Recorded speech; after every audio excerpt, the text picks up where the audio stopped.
Let's just talk to a couple people here.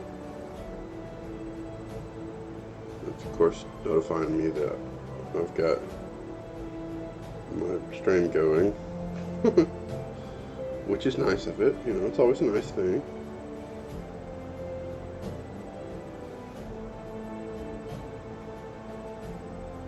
Let's tap on morning stream if it feels like. Let's say streaming because that just sounds wrong. You know, morning stream, man. What you gonna do? What you gonna do? Got our little lights fluctuating in the background there.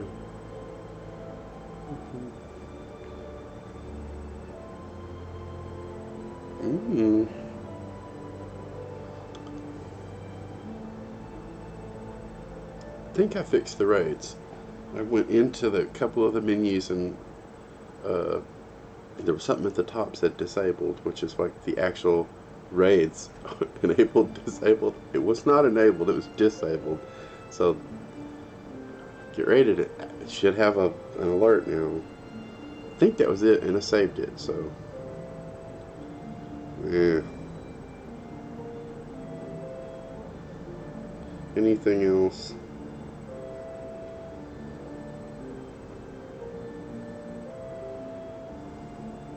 I guess I could hit the Facebook crowd up with my Instagram. I don't know, something, right? Gotta have something. Alright, let's slide it over here. I got one thing. Vera Flores liked one of my live notifications or something. Alright, go to the plus. I'm gonna have to pick a picture. Let's do, I don't have a picture of this yet, so let's do a picture of, there's a picture of Cheerios. It's perfect.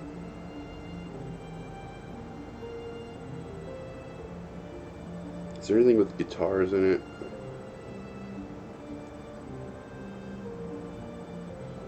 I don't know. That's good. Let's just call it good.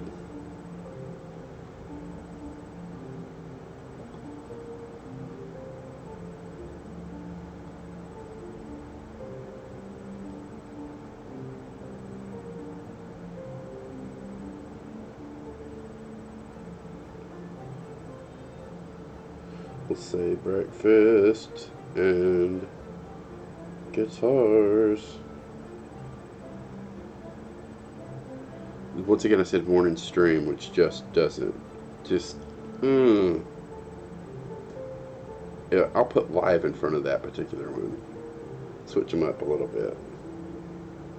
Live stream that's a little different. It's a little more specific. Not quite so. I mean. Oh yeah. Yeah, man. Hopefully it's chill. Hopefully it's chill over in your neighborhood. Getting to do things you want. Some things you want to do. Anyway, sending this, I guess. Yeah, let's not think about it too much. Let's just. Oh no, that's the wrong direction. Still says the thing. I should put some hashtags.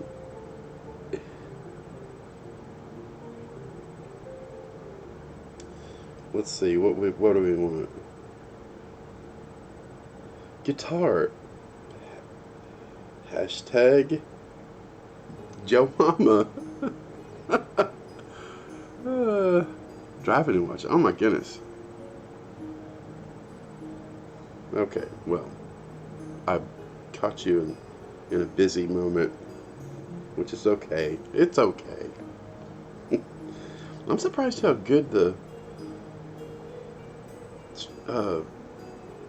people streaming from their phones. Like literally, they're going to eat and really good streams, man. I'm like, how is this, man? Technology's come a long way.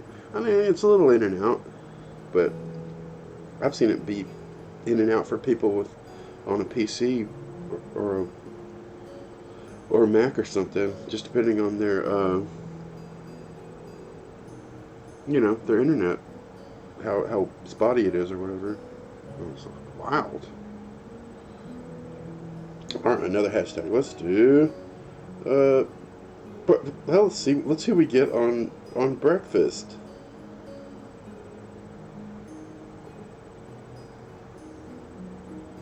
Let's just send guitar and breakfast as hashtags. This sounds awesome. I guess I'm going to say okay to that, and it sends it. Okay, finishing up. Blah blah blah. Such a doof. Just being a doof. Bowl of Cheerios and a pen that says "Good effing vibes" or something, and a notepad. Yeah. This is more than effing, but yeah, you know what I mean. Oh yeah. All right, just close that. Set down the wubby, and on with the show. Get back with my show. Yeah, man. I guess technically don't want to see that much, but you can tell I've got the low carb thing going this morning. Oh yeah. I got the iced coffee. Oh, you hear it? The mic's up here. Oh, it speaks, doesn't it? Oh, look at the smell, the coffee. Icy cubes. We're on the no copyright medieval sound mix. I don't know if you can hear it at all. My mic level's definitely up in the yellow, and it's way down in the minus 30 area. So I think I've got raids fixed. I went a couple pages deep in there and one of them at the top, it's like enable raids. Yeah, enable raids. It was like 2 or 3 pages deep in there and saved it. So I think if I get a raid, it'll work. I've got my text zoomed, so all it says in your thing up there in the box where it's normally Casey's songs changing is subscribe. Because it's like it's huge, man. I made the text really big because something I was watching was just really small text in it. Oh man, awesome. Yeah, the 920 seems to do okay as long as I'm gonna have food in my mouth, but as long as I'll just spit it out, so to speak. Oh yeah. Got the Nathan's dogs seared on each side, and provolone pieces kind of torn in there. Good and cold, but good and awesome. Of course, maybe it's cold. I get to thinking about the how much inflammatory reaction I have to eating even sourdough still has some problems because it's sweet. It's like I just eat toast for filler. I love it, it's great, but I also like tomatoes and avocados, and I cooked a small onion with the franks and kind of scooted them out of the way and did an egg in its own little spot, and scooted them over and did another egg. Yeah, man. A little bit of my crazy vinegar sriracha stuff. Hey, Dane, what's up? Who's here? Everybody can stop holding their breath. Dane is here. Yeah, man, I was like, man, I'm up in the morning. You may still be up. I don't know.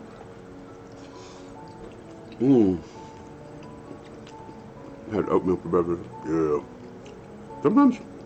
Sometimes that hits the spot. My favorite thing with oatmeal has been washing a little cup of strawberries and washing some blueberries, and I just add them in there before cooking it, and it just kind of turns into kind of like an oatmeal cobbler. Really good. Should try it. It's good. It works every time. Like, varied results, but always good.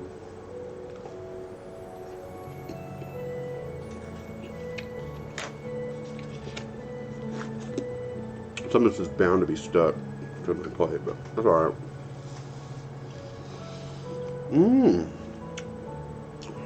Yeah, it's definitely pretty yummy.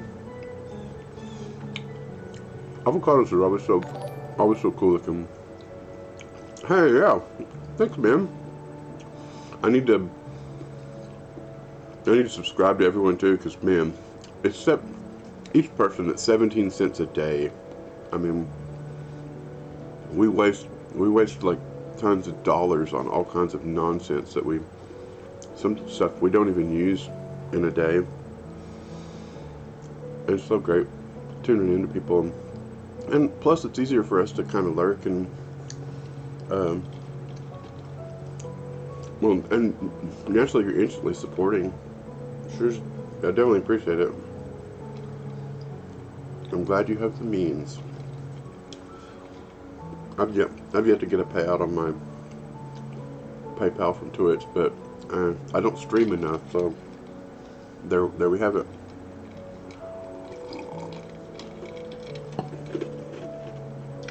I'm gonna get into.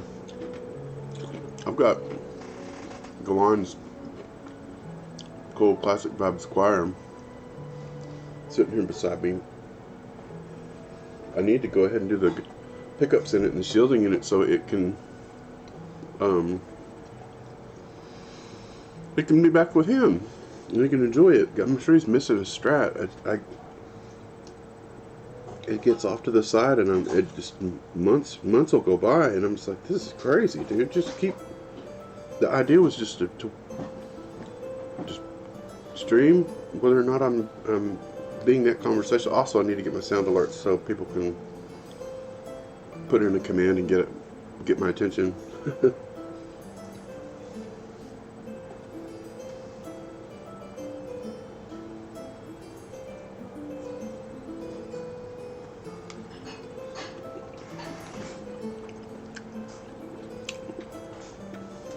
So, Gamer Dane's got cool. Do you still have the Star Trek promotion going? The game seems cool.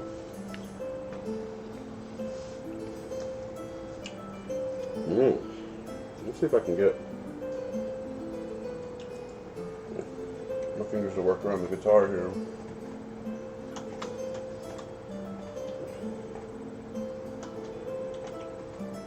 I mean, you're in the field, you're in the chat, so it lights you up. Bam. You guys should go check out. Yeah, one day left. Well, go get some Star Trek with Gamer Dane, man. Go get it. Get it while it's hot.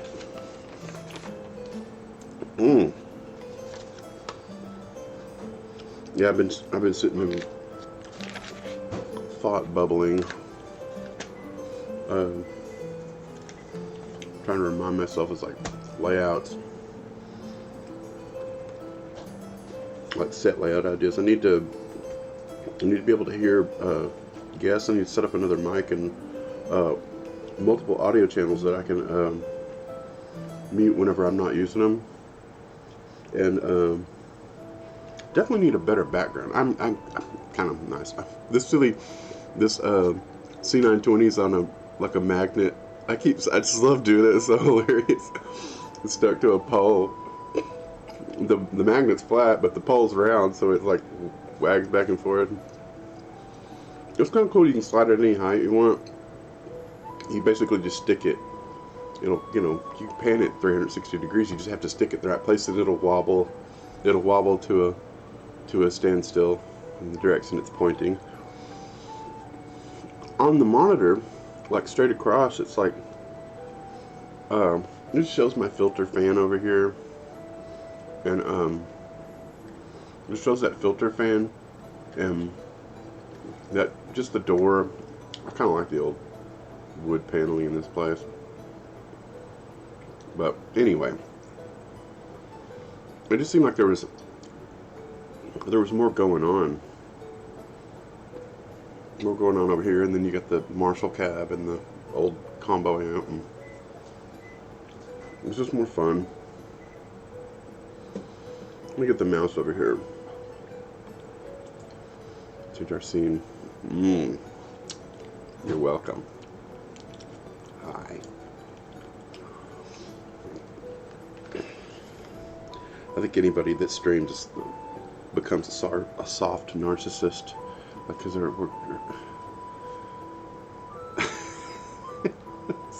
it's ridiculous. Absolutely ridiculous. But, you know, it is what it is. Ooh, damn, it's good. I have this, an interesting taco sauce, or really good hot sauce. If you'll take sriracha, you mix it like 1-to-1 with apple cider vinegar. I usually put a little sweet and low or a little bit of regular stevia in it, just so it's got a little sweet. Man, it's the best. It is the best hot sauce. So good.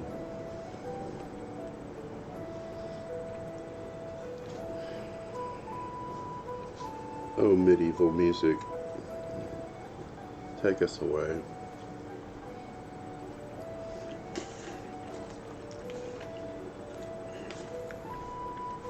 I've got just say, but you make me hungry, man. I understand that. If you'll take like the big, if you eat beef, you know, Nathan's hot dogs, they're just so much better than every other hot dog. Hebrew National's pretty good, but you just cut them in like half inch chunks and put them in the skillet. Just start the skillet off with them all facing one side down. After this get going, you just kind of flip them with a wood spoon and kind of like, forget what that game where you, anyway, just like Plinko, just like knock them over or push the spoon down and it's like doing, they'll flip over. And they render some of the fat, and then I usually put a little bit of, just a little pat of butter. Start in the middle because the skillet always kind of like does this, and then it's like lowest around the edge. I always do it in the middle and then take the butter and run it around the edge. And the eggs won't, when you add the eggs, they don't stick. And there's something about what they do to the flavor of the eggs. It's good, man. It's really good. It's a lot of fat, but in this scenario, I'm kind of keeping the fat and the proteins together. As long as I don't go start eating cupcakes, and which is where the usual toast is a problem, because there's so much carbohydrates. It just, you know, triggers the insulin response, and then all this starts going to fat. I'm 54, dude, so the struggle is real. You don't have that yet. Be thankful. But, you know, hey, Jay Bird, breakfast. Yes, sir. I'm gonna get on guitars, but first things first, man. Gotta have the vittles, man.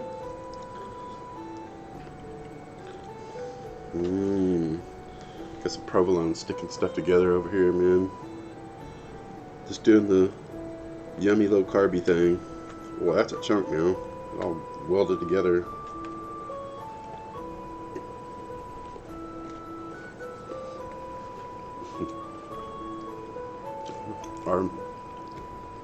Our loyal minstrels are playing us on, man. They're setting the vibe. strike up the band. Man. Yeah, I'm still so thankful to Hank for getting those getting our notifications ironed out. We just start and it sends out notifications on Discord. I didn't have to do it, so I'm very thankful that he did that.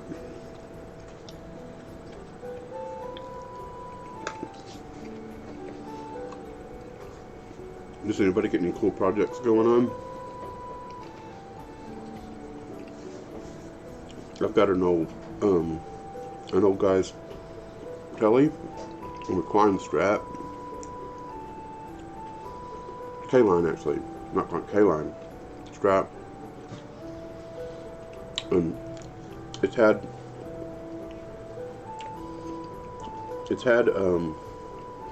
Fishman.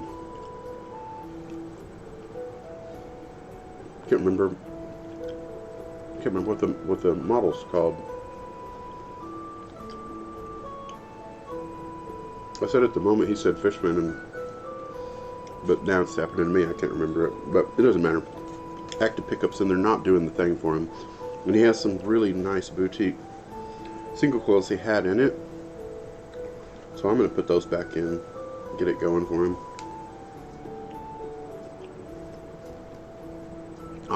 I'll shield them a little better so that he has close to the same noise solution he was having with the others, but all the tactile touch sensitivity of the the boutique passive pickups. He's got to load them right with the potentiometers. It's already got like a pepper oil, some like boutique capacitor for the tone. But I may do a real light treble bead network on it, where when you roll down, it just has a little bit more highs, so it doesn't get dull. He's not one of those traditional fuzz players. He's just more of a guy in an amp, so it'll definitely help. And it helps you get that sound without having to play so loud too. Very helpful. That way the turned up sound is actually a boosted. Hey man, cool. Yeah, breakfast is kind of kicking butt, man. It's really good. It wasn't that hard. I'm like, man, because I keep doing toast, and I'm 54, blood sugar problems. As long as I keep the proteins and the fats all in their same camp, and just don't do the toast, I'm fine. Like my coffee is Starbucks. No, this is actually Dunkin' Turtle Love or something. I use two different, like dark chocolate stevia, vanilla stevia, and chocolate almond milk, but the unsweetened, a little bit, and a little bit of goat milk. Because goat milk actually has higher, it's more of a medium chain triglyceride instead of whereas cow milk is just straight saturated fat. Goat milk is a completely different thing, and in my situation I have to pay attention to that. So I do understand. I've never liked hot coffee, but dude, we had this coffee shop over by UNT, University of North Texas.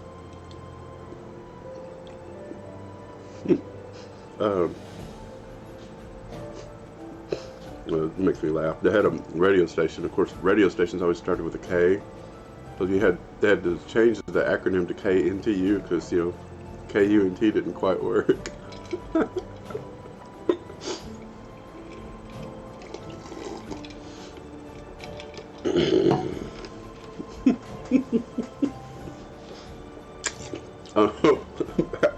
Back to what I was actually saying. Coffee shop. It was called Karma Coffee, and man, it's one of those really, back in the day, cigarettes weren't illegal in places of business at that point. At that time, oh man, that was a chain smoking crazy. Anyway, it's like the coffee beans that they ground were infused with nicotine because they're so like smoky in that place. But man, we used to ride our bikes there. I don't know, it was like 5 miles or something. We used to truck over there on our bikes and we'd go get giant 32-ounce iced coffees in our 20s. It was good times, man. Best coffee ever. Best coffee ever. Nicotine drenched Karma Coffee. Those are the days. We all had, everybody's like, oh, the good old days. The truth be known, these are the good old days because we're in them now. Now is what you have. Use it.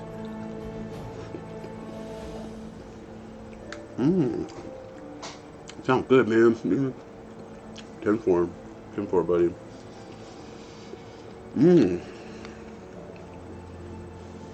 Hopefully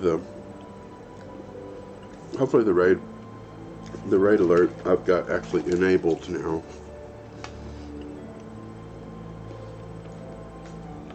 I think that's what it was. It seemed to me it's got to be something just stupid, and I go a couple pages in there, and it's like, enable raids. Check. Save. Starts to make sense when you're like, something that's like, do you want this to work or not? Okay, I do. Alright, we'll make it work. Start building some new, oh, dude, absolutely. Especially in makers and crafting. Honestly, I think the guitars based, just music industry in general, I think we need to have almost our own craft, our own kind of like, I don't know, music core thing. There needs to be, you should call it, seriously, you could have a category on Twitch that's like, pedal nerd. And there's so many guys, there's so many people, because of all these kit builds, endless amounts of people that would get on there. Everybody can stream from their phone, and if you're into it, you're into it. That's it. That's all you need. Doesn't take much more than that. If you want to give your test raid, oh man, I'm good with that. Raids are good for the person raiding and the person getting raided. That'd be good. Oh man, that's cool. That's cool. You're streaming too. Very cool. I'll keep an eye on it so I can see if it doesn't go off. I'll see that it happens. I've got dashboard going here, so it's more connected to the network, but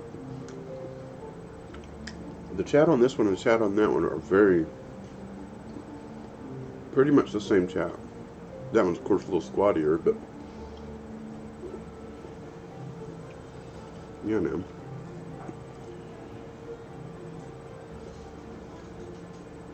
Yeah, in the C920 shot, you can see the activity feed going down here. There's like the raid buttons in there.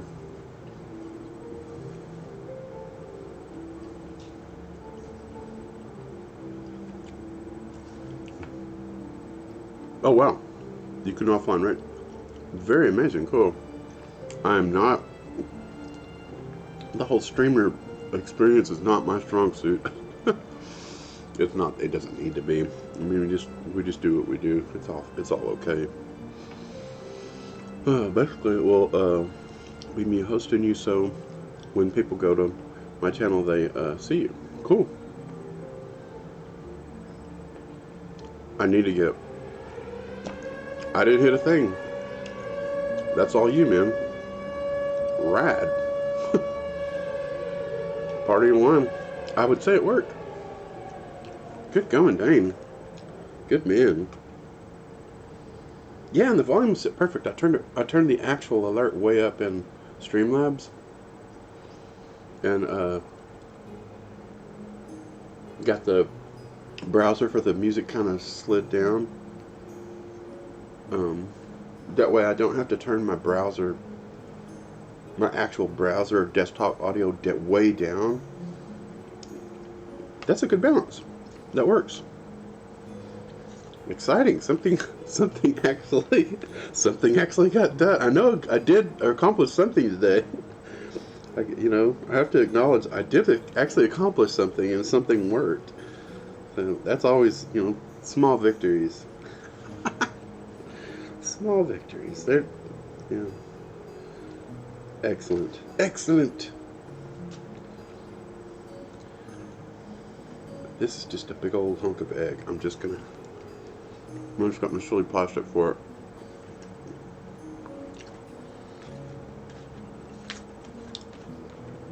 It was right there in the dish thing. I'm like, I'll just grab that one. I'm on a paper plate, so I don't really need to be jabbing a metal fork through it. A spoon probably would work better. But then you're trying to scoop a tomatoes, which is, well, it's round on the bottom though. Huh. To each his own. Kind of think of the spoon would work better.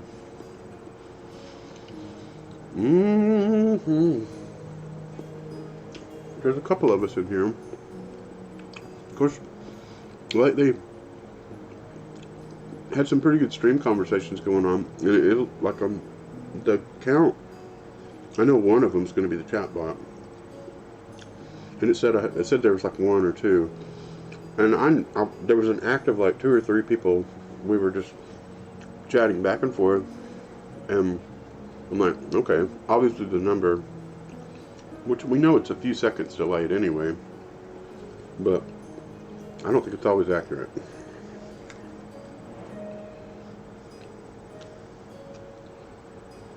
Is my meaning?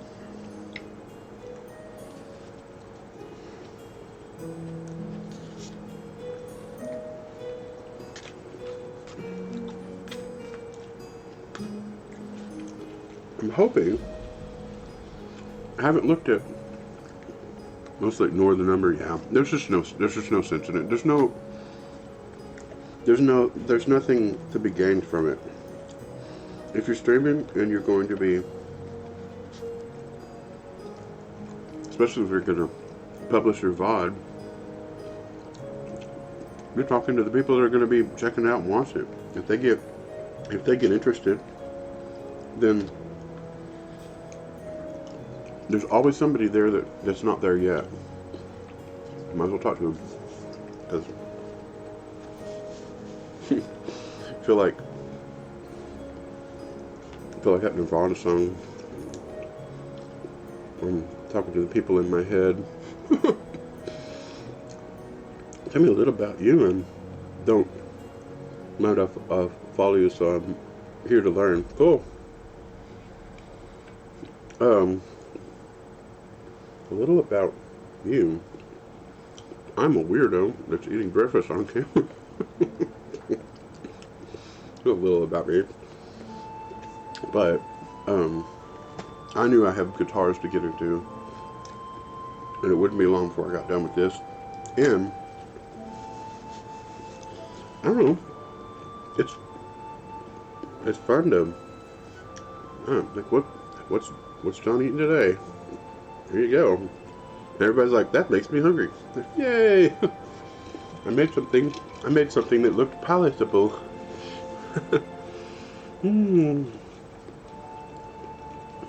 Yeah, I did, it's Nathan's, 2 Nathan's Franks. I cut them in 1/2-inch slices, and you sear each side of them.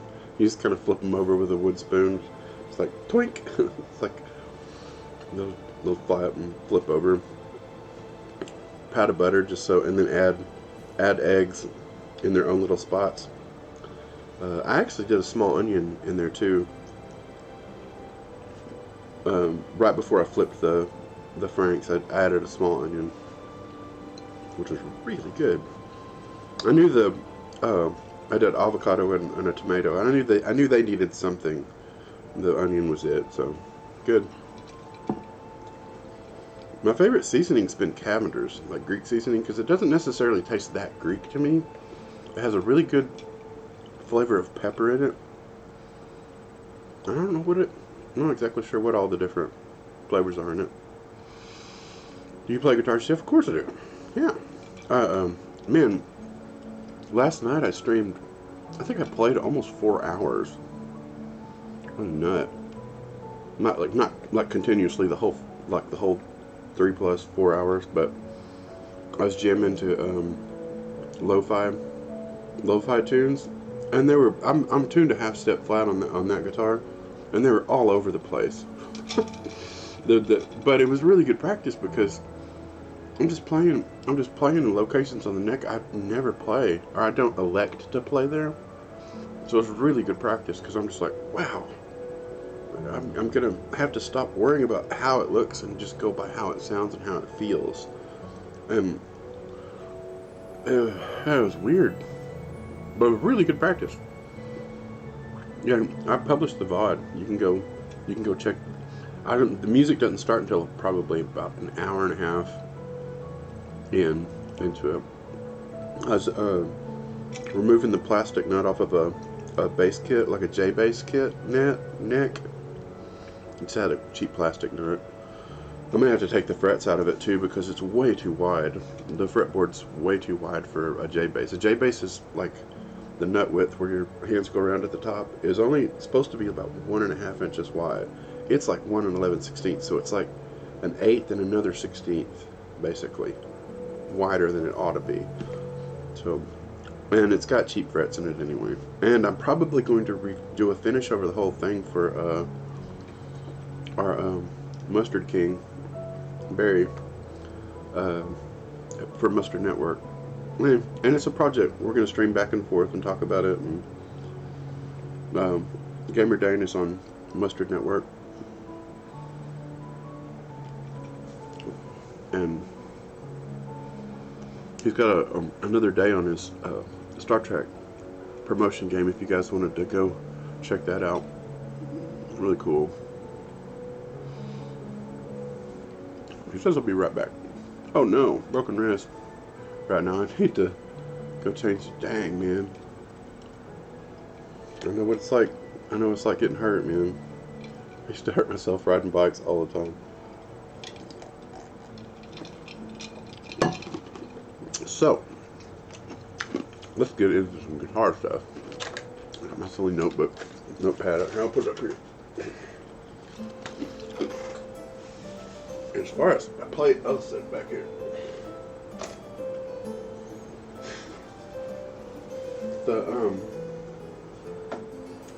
The boutique.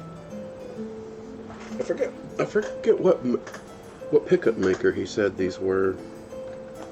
Let me say about Ron Ellis. Ron Ellis custom on pickups. Thankfully, they still have the covers on them. Sometimes sometimes they can get a little bit. Let me go down to the Pro Stream here. They can get a little bit vulnerable because they have a start and finish wire. Whoa, where are you at? That you can see that little start wire right there. Those are pretty vulnerable. I mean, it's just like a little bitty enamel covered wire that goes around the pickup thousands of times.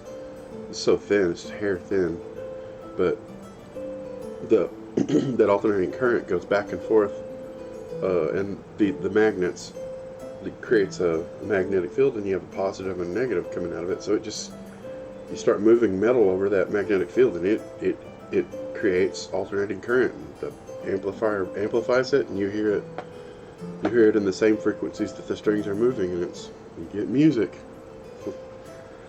But a lot of these boutique pickup builders, they're just using really a lot more pure ingredients, like just higher quality magnet material that they're magnetizing after they've made the pickup, which is the old school way. And they're using a higher quality of wire. It's more form var. It's like it has like a enamel coating on it. It just sounds different, especially when you get that much of a coated wire wrapped around in a coil, whether it be an enamel or a lacquer. I think form var is a lacquer type coating. It just sounds different. You get that much anything wrapped around it and then amplify it. It has just nuances and differences. The actual amount of, like, these are alnico, which just means they're an alloy of aluminum, nickel, and cobalt. But they're how that's all bonded together. The cheaper a pickup is, the less of the quality ingredients there are. That's just gonna not sound the same. It's just not gonna be the same. So yeah,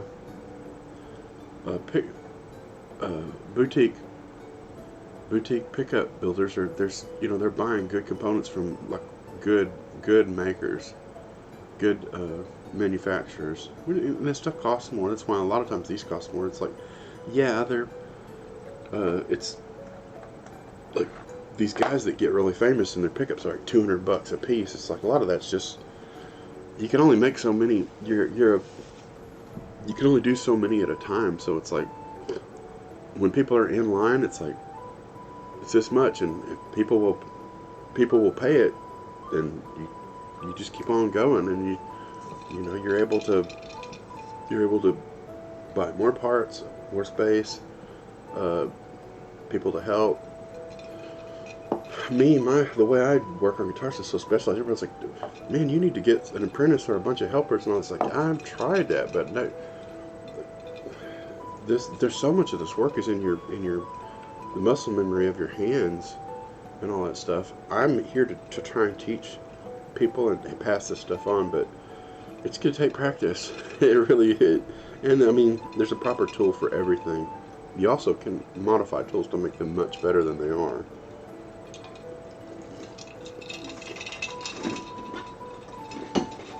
So, bits and pieces of all that. Well, all kind of related. This definitely a CTS box. Yeah, that's a paper and oil cap, I think.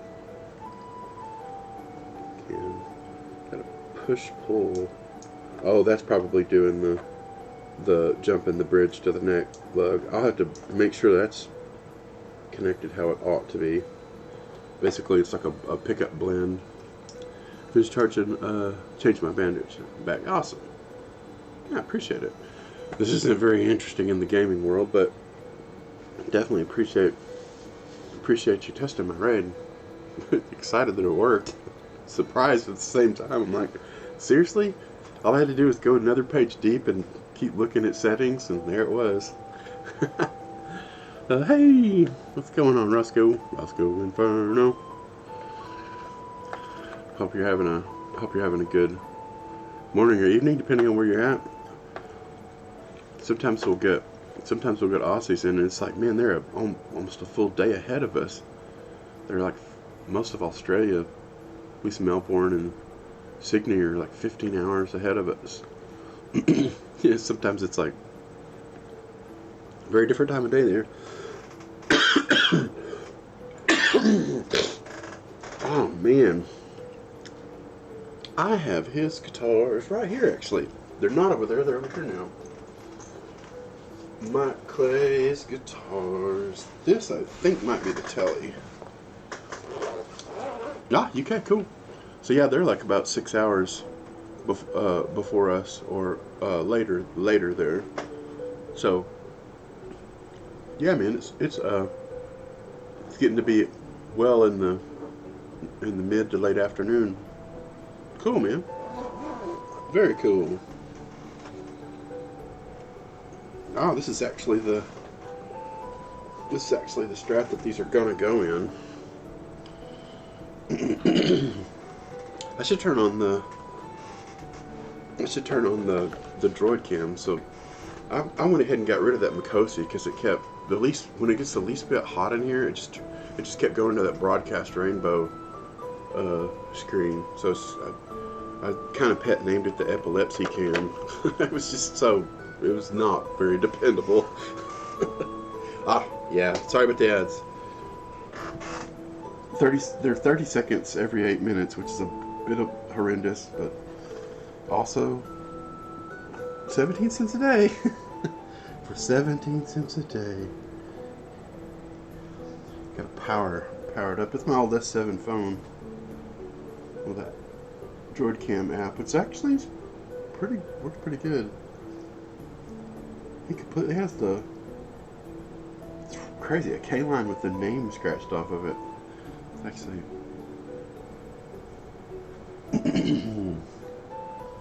letting this phone get warmed up. I guess I should. I'll plug in its power a little bit later. It was 100%. So let me see what it says. Yeah, it's still at 99, so that can run a while. Oh man, Abner's coming in.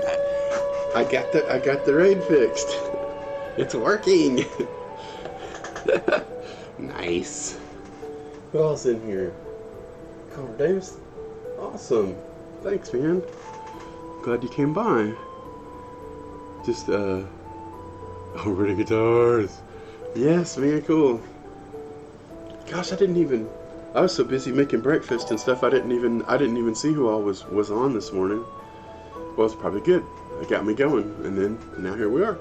That's how it works. Get on with your peddling your wares, man. Yeah, Connor Davis. Ari's in there. Nice. Haha, the incomparable Ari. Jazzman. You got Greg. I think I've got. I know I've got. Let me try some. Get my text field lit up over here. Let's do some tests here. I know I've got that one. But wait, there's more. All right. I guess I'll probably have it under. Yeah. I couldn't remember what I had it under, but I've got it under. I guess. You need extra jazz guitar fire in your life. I couldn't remember what I put it as. That's hilarious. Awesome. Obviously has a Godo 510 based on that nylon sleeve and the two posts.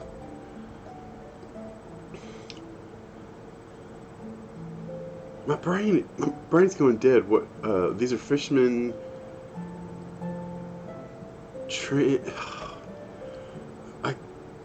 I spit it out the moment he said, the guy when he was here, he said Fishman, and I was like, da da da. My brain was like, I can't remember what the. Any transducers, the transcenders. Fishman. The Fishman. Yeah. Let's get away from anything or. Yeah. Stepping in it big time, man. Yeah. Hey, man, there's Nick. Now there is a gamer. That's some good times right there. You need to get you some of that. Let's keep on going. And there's more.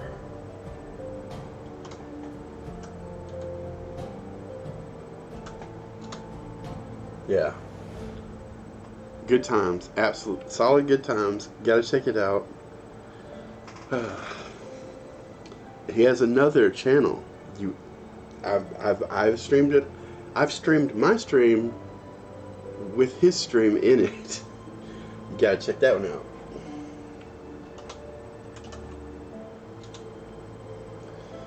rolling marbles, and gonna be playing other games. Got more plans, more stuff going on. Yeah, man, so much fun. All the fun, all the time. Get with it. Be there or be square. Let's see if the droid cam is warmed up enough here. I gotta turn the actual app on. Wake up, Cam. It's one screen over. There it goes. Let's see if its screen is working. Wake up, little guy. I don't know. Let me go to that scene and see if it's working. I mean, by rights, I should see it on the screen of the phone, but so I'm just happy to be here. Man, awesome, excellent. That's it. Oh, look, there it goes. Bam. Not bad, right? I mean, it says Droid Cam OBS on it, but I don't care. It's like I can take this and pick this up and walk around the room with it. It's a phone. It's like I have a USB cable coming off of it, but right now I don't even have it. I don't even have it plugged in. So yeah, man, I've got it on a boom arm, and the cable, it's like the battery's at 90-something%. So I'm like, I could just go walk around with it, and I can actually shut the screen of it off to save power. I don't know. I don't care that it says Droid Cam on it. It's like, and you can get the pay. You can get the pay app too, where it doesn't say that. But I don't care. it's so handy. It's fine, man. Let's see. Let's be crazy. Let's go walk around. This is Galan's classic vibe, or Casey as we know. Keyboard that he set me up with. Computer that he set me up with. Let's see. Stack of bodies. Definitely got a few bodies too. This Margini, man, I've got a stainless telly neck. I've had that silly all parts. What is this? It would be Strat SRO. So Strat, Rosewood. I don't know what the O's for, but a 22. The 22s have got the big like 6100 style frets, and I should buy. Hey, when you go to the guitar show, you used to get these necks for $50 at the show. I don't. I mean, it's one of those things where I wish back in the day I was deep pockets and just bought everything they had. Because as long as you can let these sit for years, they'll get done shrinking. I mean, there's a little bit of, man, a few microns. There's like hardly any frets out at all. It's a bare neck. But, where are you, Nick? Yeah. This, I'll set this over here too. Really be contoured. Sometimes I'll V. This is one of the classic V-necks, but then I V it even more. And it's got stainless, Jester stainless in it.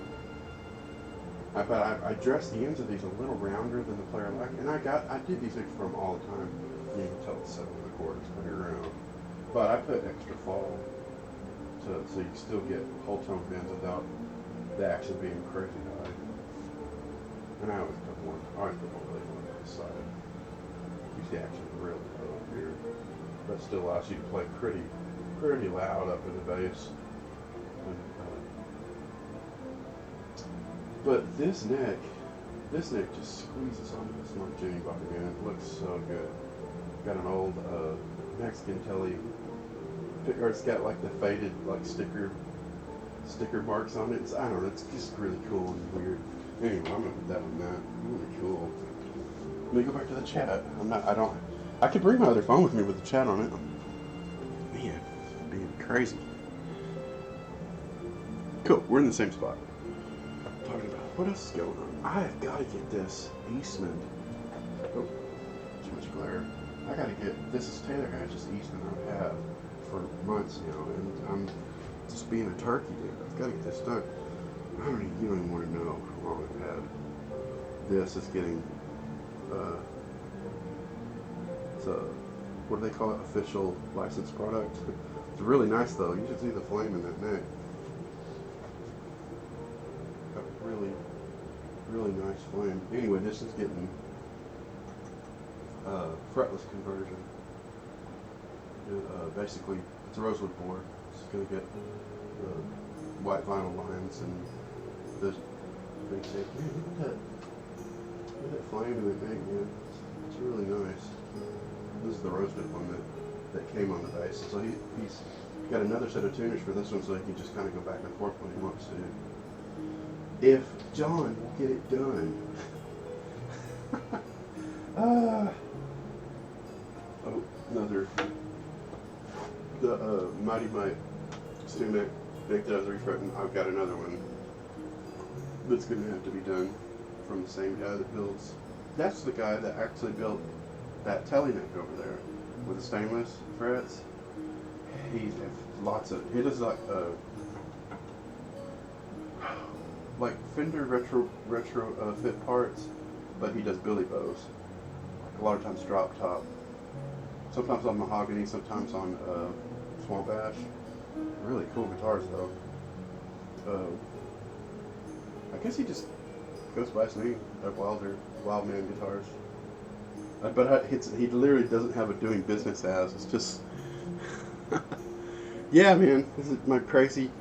Got just hard floors and window like my sander and stuff's over there. And if I'm doing bone dust, a box fan goes in there so that will blow out the window because it's just hazardous to your health, man. And yeah. That's my Charbel logo of my last name. And my buddy Dan Thornburg. I forget my mic's over there. I gotta speak up. Dan Thornburg built. He has a CNC router. He did that for me probably over a decade ago. But yeah, the case tower. A lot of these are mine, but yeah, they go in and out of here in the gig bags, and there's always got to be a corner to sort of corral gig bags because they are, unwieldy. They don't want to stand up, so there's always got to be some corner that gig bags go in. Yeah, man. I've got to organize these parts. Plus there's really cool aluminum neck that's going on. That's a lot to say. Clear acrylic Strat that this is going on. Oh, crazy project. Alright, quit beating out more cases. Stuff, all the stuff. So, let me get you guys back in your stand. Being a headstock cam. Yeah. But it's kind of nice having that silly droid cam because you can just, if you're not doing the headstock cam, you just take it and go, like, okay, here's the project we're working on today. Just woo, just start waltzing around. I have another stand. This particular boom arm comes with like a weird like pole extension, so that it's made to go behind a monitor, so that the actual boom arm operates above the monitor. It doesn't bang into the monitor. So that mount over there is the one that goes to this this Rode PS1, which, boy, this baby's smooth. I wish it worked this smooth, but this one also had to have an arbor press uh, spacer plate, like a. It had to have basically a balance wave because it's so strong. It would just shoot straight up with one of these little bitty light cameras on it. But I've got another. Now, let's go look at how messy the other table is. Absolute disaster. But anyway, well, I could show you yeah. Basically, it's another one, but it's real tall. I mean, it has like a little tube that's like a small one that you can screw on there too. But I just did this one so it would stay up over the work. So I can just bring this whenever it's not plugged in, and set the camera in it. Just put my plate, all the garbage on my table, cleaner, acoustic pickup,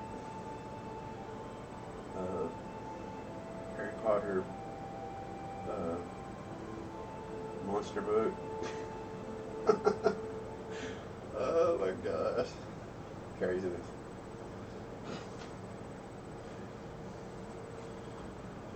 I'm making you guys sick. I shouldn't have this on the full screen, but you guys are tough. You guys are in the stream world. You're tough enough. You can take it.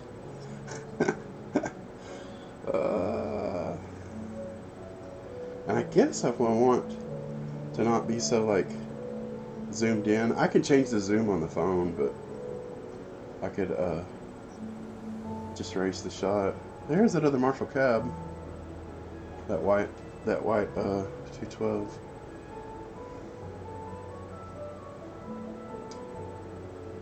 Kinda cool. Well, let's pan. There's the toolbox. Filter fan. Troy Hatch's Eastman. Yeah, man. John's catacomb.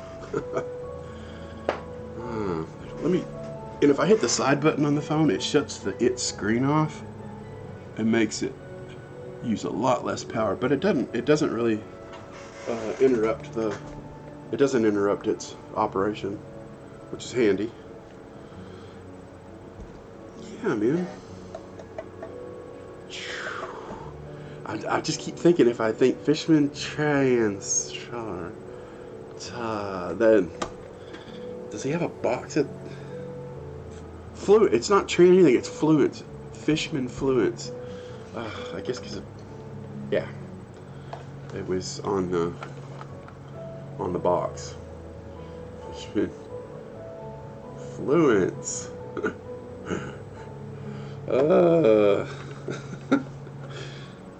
Yeah, it's like that.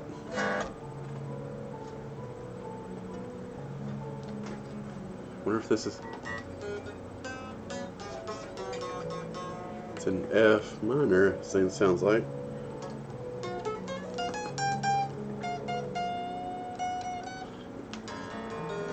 Ooh, this is not in tune at all.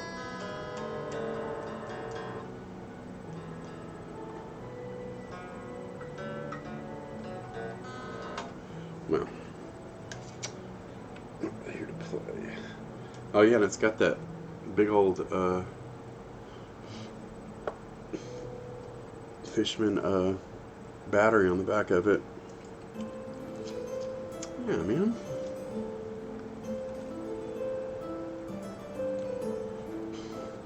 You can see the thickness of it. It's like a battery integrated into the back plate. It's got a little USB. Plug it in, charge it overnight. For Fender-esque fish. Yeah. I know a thing or two about that. Yeah, man. Yeah. Yeah, it's one of those, it's a K-line, but it's got the boutique name badge scratched off of it. He's probably had it for ages, but I mean, these are the guitars you see, like a lot of the YouTubers, like John Nathan Cordy, that's got tons of videos on these days. You know, he plays like 2 or 3 different ones of these.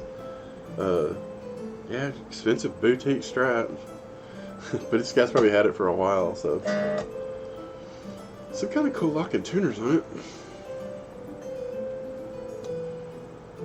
I should just look at them with you. Oh, let me.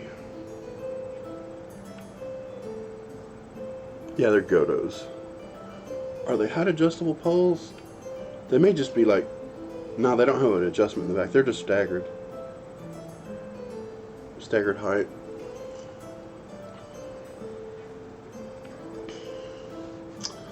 But yeah, man. I don't think his frets were too wacky. It's a nice thing with the aluminum; it doesn't really scratch up the frets.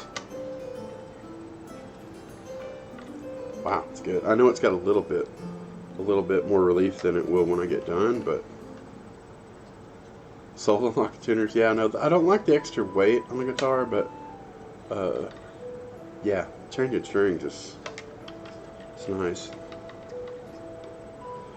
Yeah, it's kind of sucks. I'll get you spoiled to how I put strings on which are almost like locked in place, and then you have to change the strings, and it's just like, oh, pain in the butt. So yeah, lockers, you just put enough string in there and lock it down, and good to go. Bam. Yeah, I think I'm gonna end up. These are they don't have a bit of a rock in any of the frets, so I'm just gonna set it up as good as it will set up. Mainly, he just having issues with the. These things are quiet. They don't sound bad. They just don't have. This guy's a real old school player. He's just like has a very rockabilly feel and kind of a country feel. A lot of dynamics. He plays with a lot of dynamics, and these just don't have it. These are kind of like EMGs with that active thing. They sound great. They're quiet, but they just don't. They don't have the pops and chirps and they just don't feel quite as dynamic as a good boutique single coil pickup. So I'll actually shield the pickups themselves to get him to this quiet. Now that in itself sounds a little alien because they're so quiet. They don't sound the way they did, but they haven't really lost any highs. You're not hearing this chaotic harmony between your note and the buzz that's coming through the unshielded single coil, which, you know, anything, you hear a harmony between something, and that's all that music's more than one note. That's why it sounds the way it does. If it was just that flute, it would be cool, but it would just sound like just the flute. But the harmony of all those other notes, it sounds immensely different. Same with the noise that's coming in against the note that you're playing. You're hearing a crazy harmony between and a lot of that stuff's way up in the kilohertz, and so it's influencing how that higher register sounds. It literally just changes how the note sounds because it's hearing more than one thing. So that does change. So it's like, oh, you're killing my highs. Well, no, I actually just turns your noise down so you don't have a war with all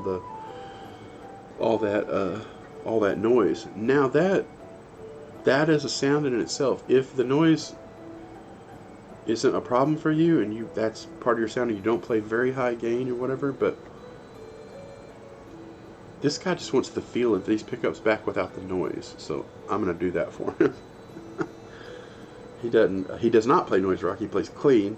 But yeah, playing clean. He has so much less of a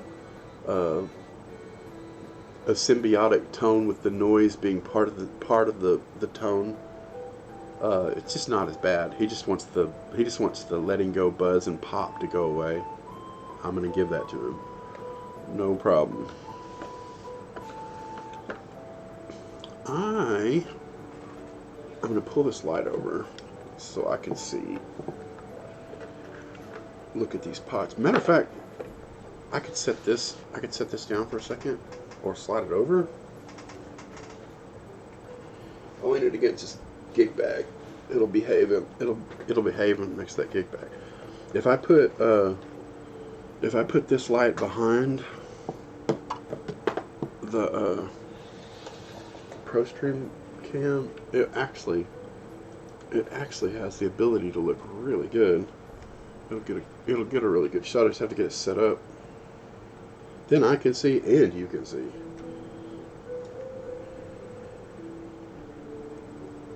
Gotta completely flood the shot with light. Hey, Abner, man, thank you so much for raiding. I owe you. You guys, if anybody that's still here, you guys gotta go check out Abner's stream. It's an absolute pleasure. It's an absolute delight. The man's a songsmith troubadour delight. I'm telling you. Ha ha! Got it going on. Excellent. Yeah, thank you so much, Casey.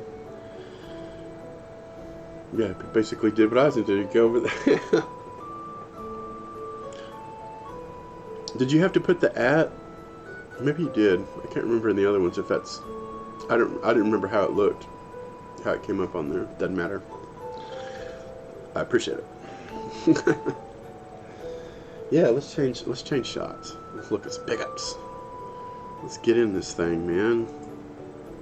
Yeah, as long as you flood the thing and get the exposure to change on these, you actually get an okay shot. I want to know. This is a CTS spot. Let's look at it together. We can see CTS on it.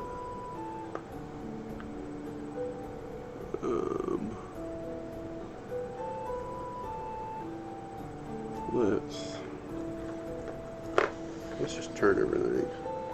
Get another look. These guys often will have the ohms on the back side of them. Audio 250. Whoa, it's struggling with it. It's struggling with all the things I'm asking it to look at. Let's get that in there. Now it's like not so confused. Yeah, it's always difficult when these are put together to find out, well, what kind of pots you have in there. It's because it'll be on the underside. You can't see it. This probably has so much solder on it, unless we got lucky. And these are just going to be CTS, yeah, 250. Right there you go. You can see it now. 250K. Get the light just right. Yeah. Anyway, yeah, that's what both these pots are going to be. And we can see that's an audio 250. Let's trace the wires. We've got a capacitor jumping across. We've got a wire coming in and a wire going out, which tells me the capacitor's weird. I wonder what value cap that is. Let's look and see if we can find out. Huh. Oh, that's just a tone cap, because this is a separate tone. So yeah, they're just jumping off of, yeah, they're jumping off of the positive right there. Let me get my little tweezers. Use them as a pointer. I forget what we talked about putting in my Strat, or if we were going to keep the pot stock. Honestly, it's completely up to you. I mean, we can do the thing where I mean, I've got some of the 6-way switches. If you wanted to just have the automatic Gilmore, where you go to the last one and it blends the bridge and the neck just in that position automatically. Cool thing about that switch is you still can do the series thing, this Dr. Rock, and it's like you have now one extra Dr. Rock sound, a series sound. You could just go totally stock. We can do the stock with the tone control, controlling the bridge so that you're able to sort of tame that.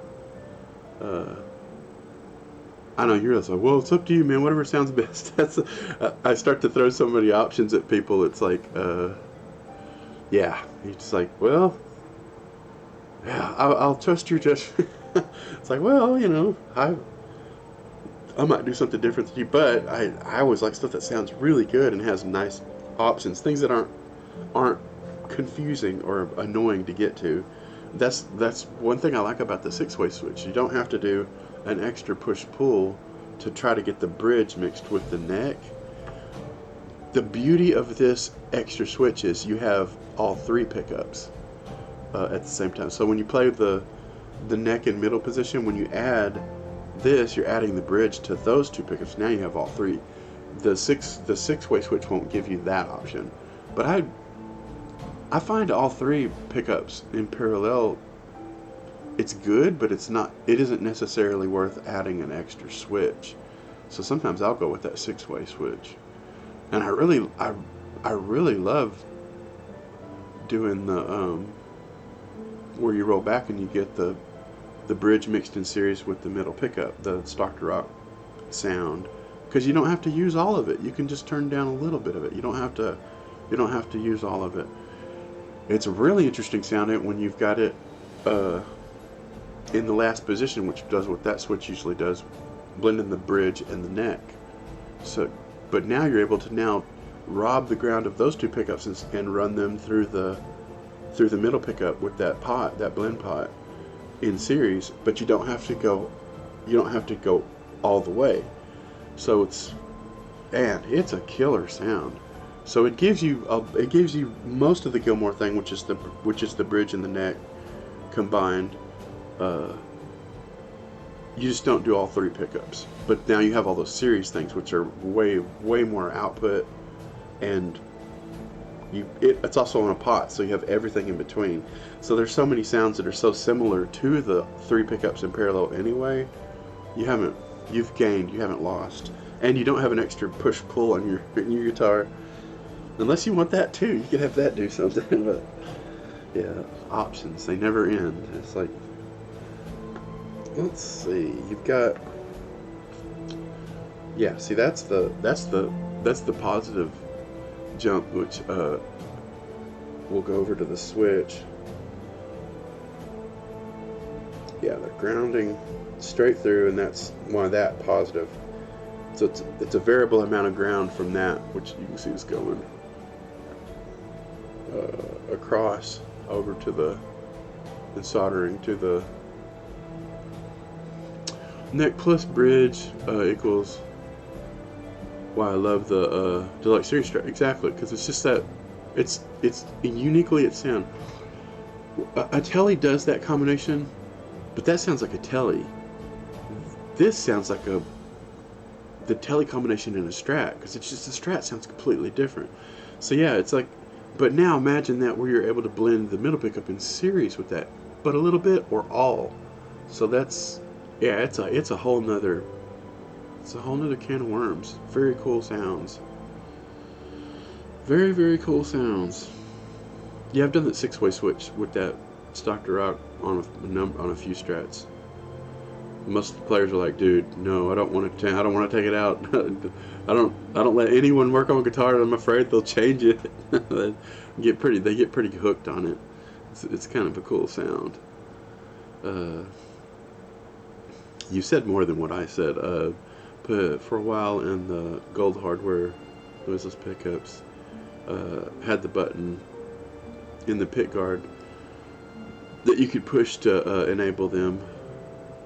My friend John's guitar has that set up. Cool.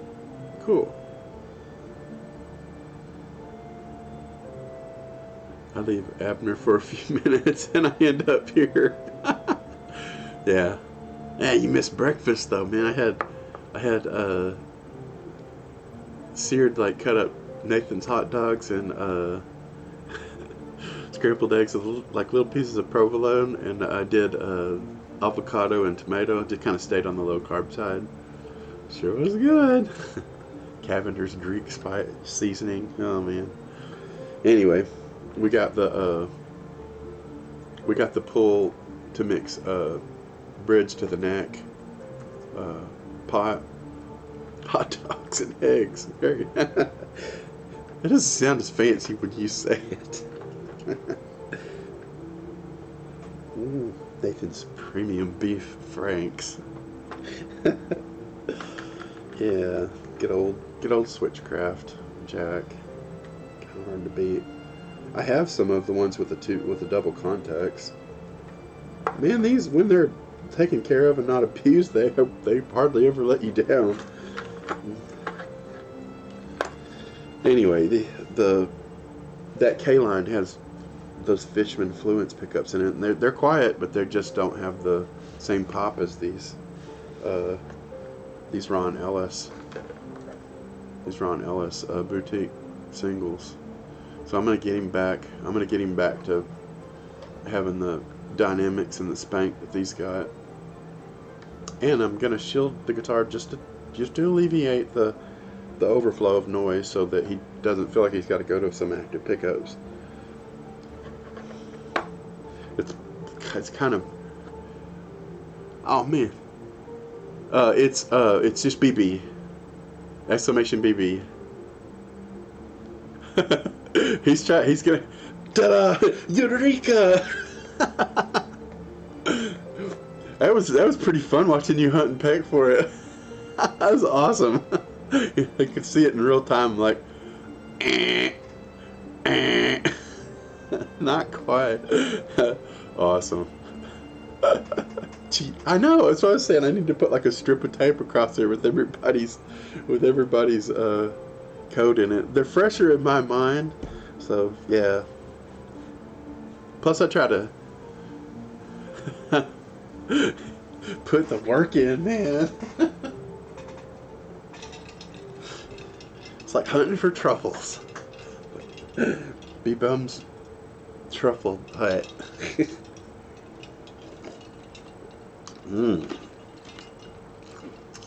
Dunkin' Turtle Love coffee with dark chocolate stevia and vanilla stevia and chocolate almond milk and goat milk. A true coffee drinkers are all like, dude, you destroyed it. My wife calls my coffee Little Johnny's little girl coffee, because it just turned it into chocolate milk, basically. John's little girl coffee. I love that. It's so awesome.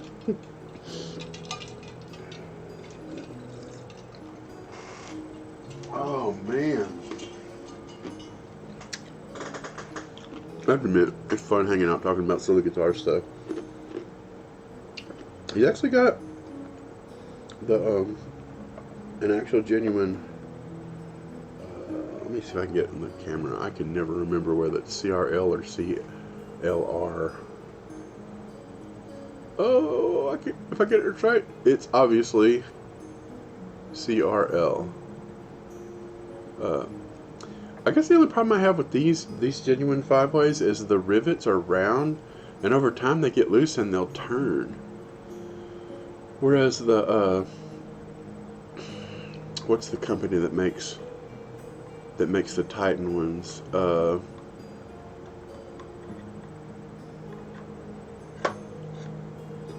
Well, the company that buys them from them, it's like Switchco or something, but Grigsby, the Oak Grigsby switches is they've got the flat rivets, and they can't turn. It's kind of prefer that, because they have the same material spring mechanism that the blade slides through for contacts. They just, as it gets older, they don't get loose and try to turn like the rivets do. I have actually modified these switches to be able to do different switching, because you literally can turn them to where they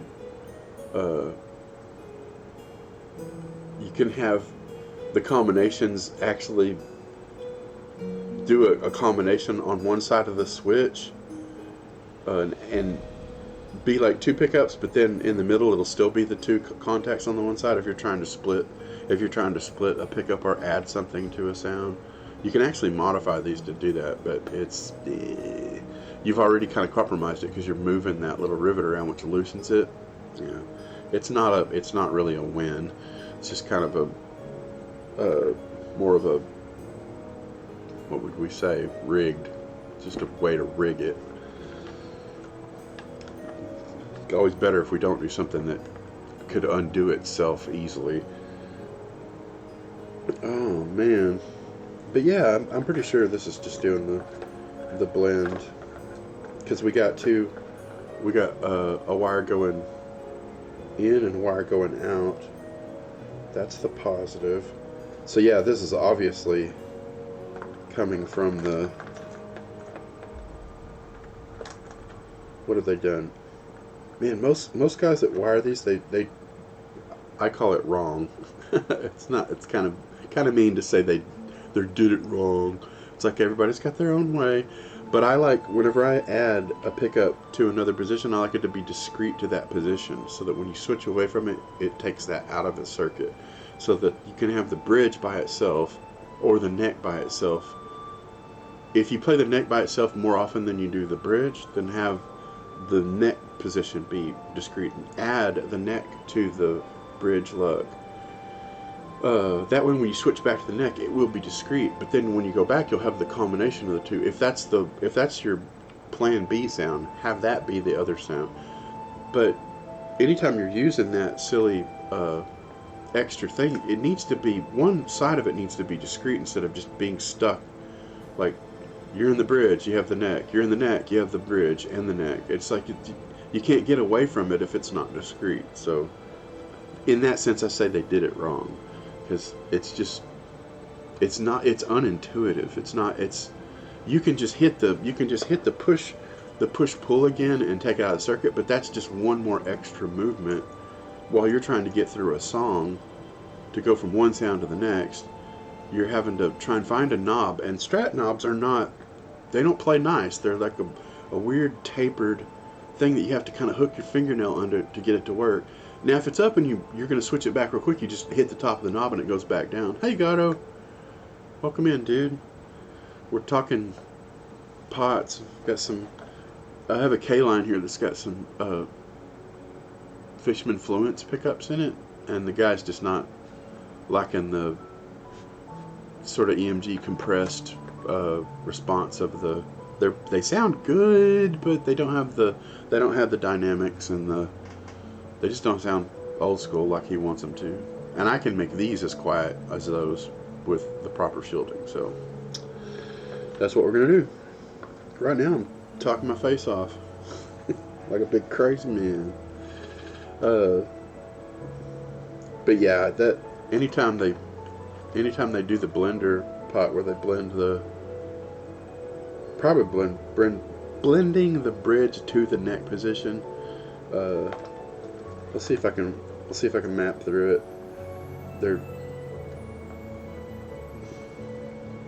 It's there. So this is this red wire is the one that is basically the positive out from the switch to the volume pot, and then it's also, so yeah, they're jumpering. Let's follow this gray wire.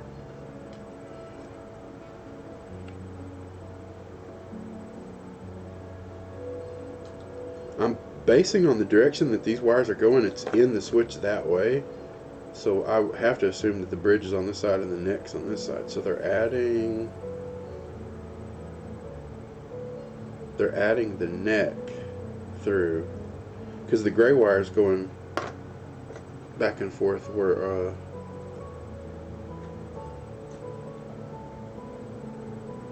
yeah, because that's the either side of the blend. Whenever the pot's on that side, it adds that wire whenever that's, and this is generally the positive, so what's coming in is the neck. When it's switched down, it's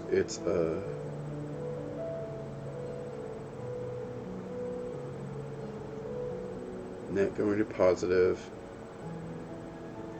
also jumping.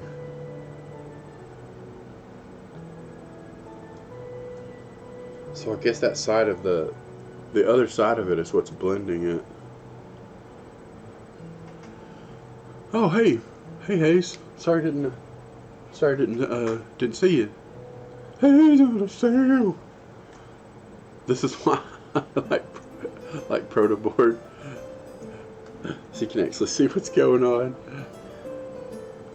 Sometimes it's funny just to see like close up of pots and wiring. It's kind of, he's like, well, this is definitely not a gamer stream. So it is Nick. I was kept thinking when I was talking to him that you had called him Nick one of the times in chat. I have the hardest time remembering everybody's names. Howdy. Yeah, man. This is obviously a Bourne's pot or something because it has the coarser, the more coarse spline on it than CTS has always got really fine. See how fine the spline is versus how coarse the. Yes, it must be it. Because alphas. Oh gosh, it could be. Let's see if I can see on here. No, it's an alpha. It says alpha. Let me get it. Try to get it. That's the least detailed thing on the side of that, so it doesn't want to see it. But anyway, it says alpha right there. Yeah, the pushes are actually the fine spline like CTS, but this, the push-pull is actually coarse, like the overseas sized pots, or knobs. Crazy. Yeah.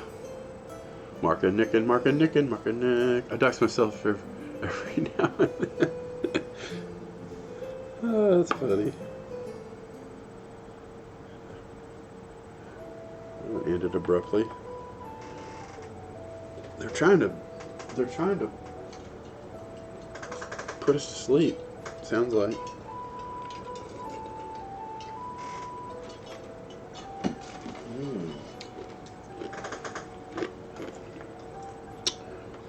Yep. Honestly, the load of these 250s is great for those. Not even going to change that.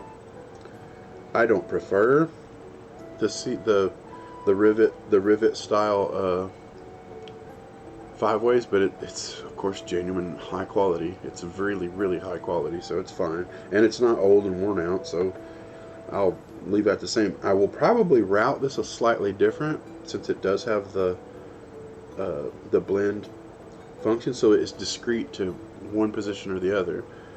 I usually choose for the bridge to be discrete and by itself. When you switch back to the bridge, it goes just to the bridge, not adding the neck. And the neck can have the bridge added to it if you elect to put it there. But yeah, I'm not gonna have when it's switched going directly to the output. I mean, that's the volume in. Like, you can't get it out of the circuit because it's literally going to the output of the guitar. So yeah, I'd much rather use the other half of the switch to be discrete.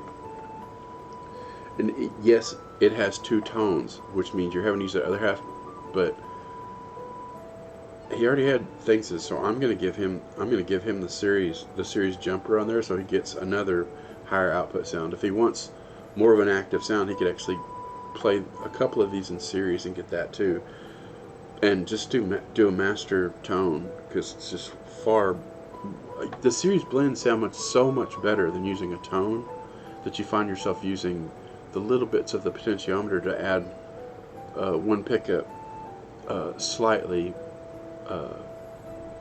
series with the other hangnail or something. Yeah, man. But I don't know if I'm going to do that all on camera because it's going to take forever. It's kind of pretty fun to talk about, but to do that, it's going to get real boring on camera. And I don't have any of my commands linked to sounds yet for like, hey John, I need to put some sound alerts on there so you guys can exclamation wake the hell up. Acknowledge my presence. I'll get lost in what I'm doing, which some people are fine with. They're just like, yeah man, I just want to see what you're doing. But I don't know. It's called a chat, so it's for social purposes.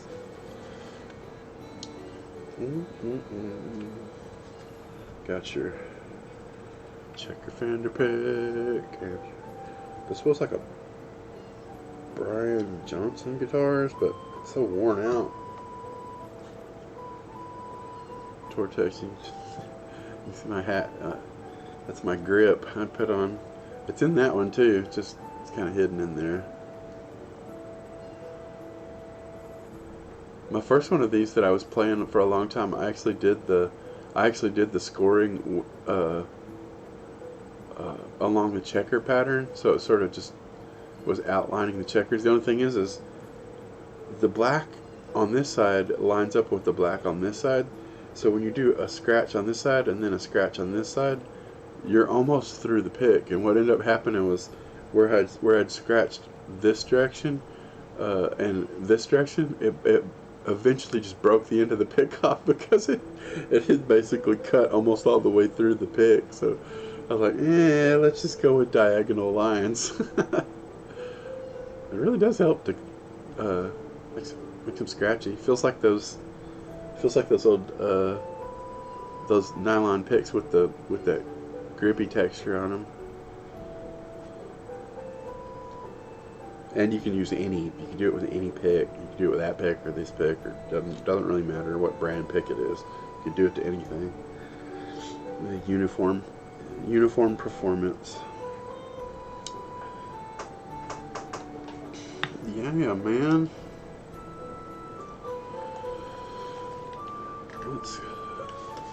Let's get above. Just do that for the moment.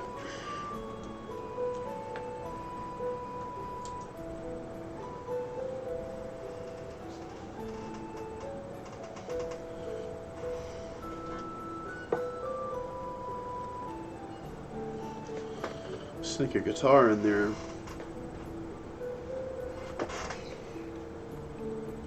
We can raise the shot. Yeah, man. Get the ugly old light out of there.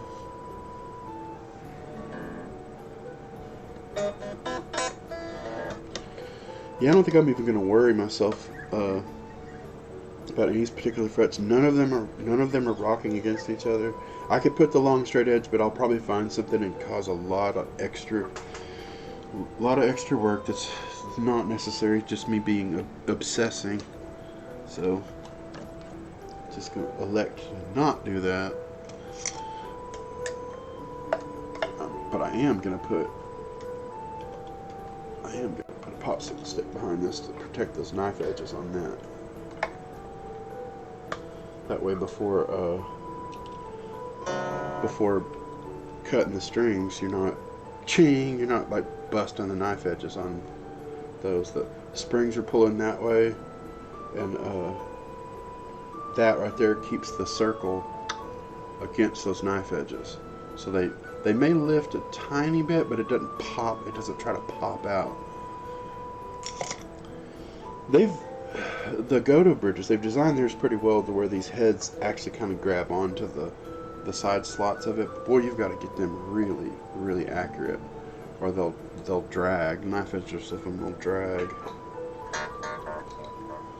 Might as well get us some more light overhead, because I'm gonna get to the point where I can't see. See all I can do is, so there's actually not very much string on here.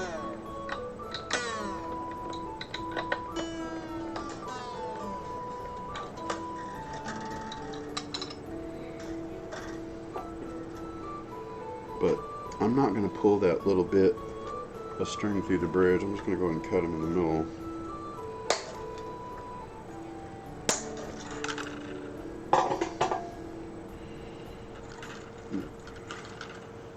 We got our other, while that thing's sitting there running, we might as well use it. Yeah, it's still working. It's still going.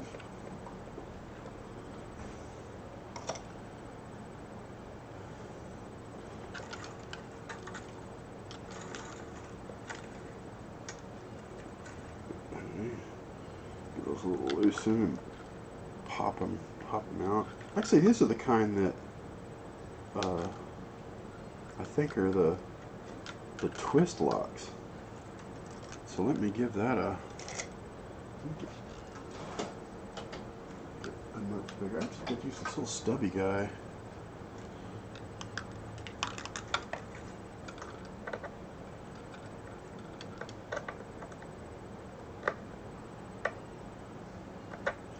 Even though it's a sort of fat screwdriver, it doesn't want to grab very well.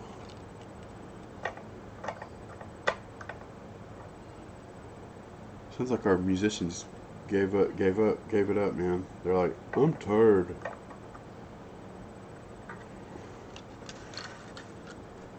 It isn't unlike YouTube to just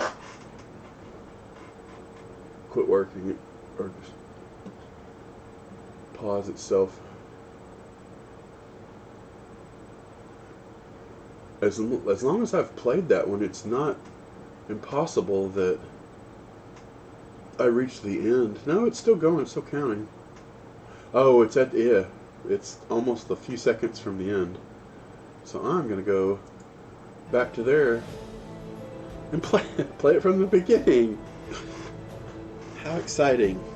Not exciting, but you know, whatever. That'll work.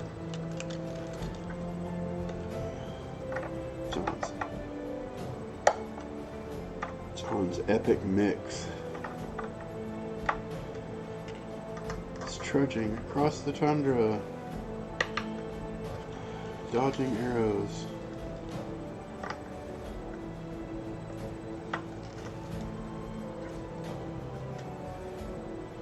With you guys.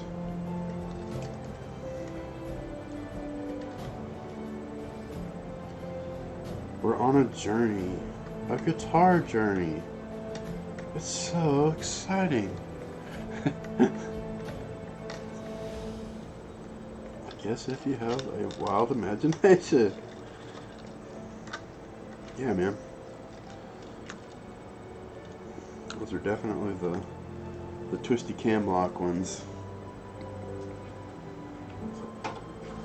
Put that back in the toolbox. Give those a little twisty poo and put them in the recycle box. Wonder how the battery's doing on Mr. Droid Cam. See if I need to plug him back in.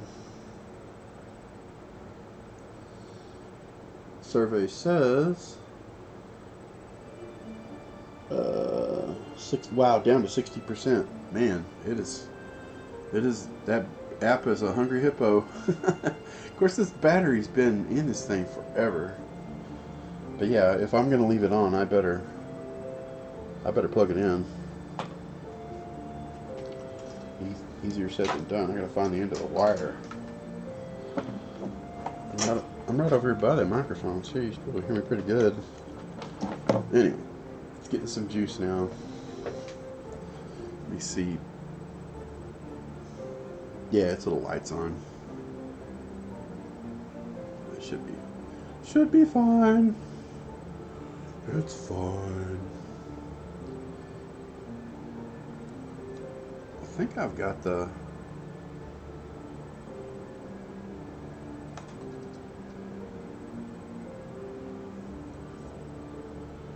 pretty cool. You got with the boom arm, you kind of have options of whether you want like a low down shot or like an overhead. This is a cheap boom arm though. If you lift up, it just pulls up out of the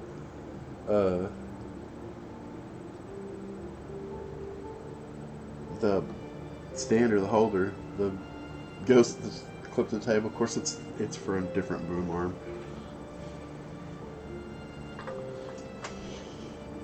You guys.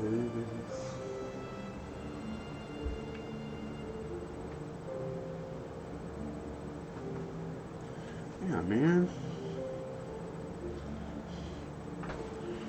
Got the Squire leaning over by the filter fan.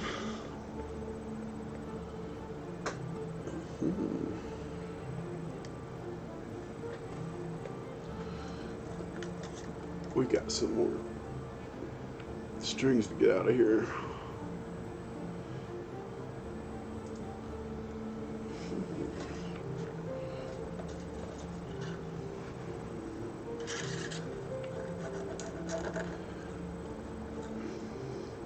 I don't know if he was using a back plate originally. He's got this Fishman in here with the battery, which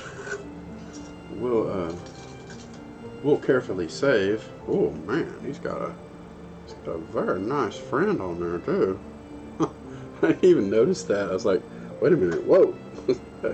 hey, look out. Look out, you guys. I covered up my dashboard. Yeah, man. Keep the mouse over here so I can change scenes pretty quick.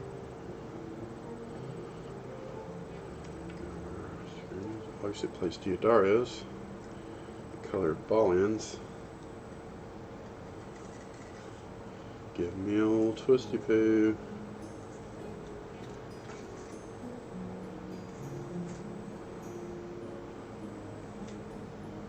This is like an ASMR stream today. Show you every little thing. I should have a microphone right on it. I should have this microphone. I was like, the soft music. Goofy as hell, dude. Goofier than the day is long. Let us see about getting in this pick guard. I'm gonna need my little cuppy bup here.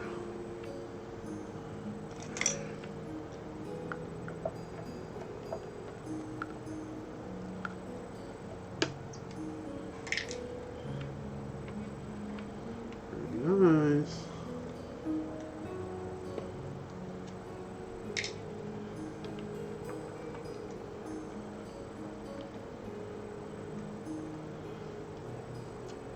I'm excited that the finally got the raid alert working. It was just I needed to go a few pages deep and hit an extra enable thing I didn't know was there. I constantly leave a browser open with Streamlabs going, so it's like when somebody writes, I say, I've usually got this, it's supposed to work, and I'll just go hit the button. And it says some incredible amount of people that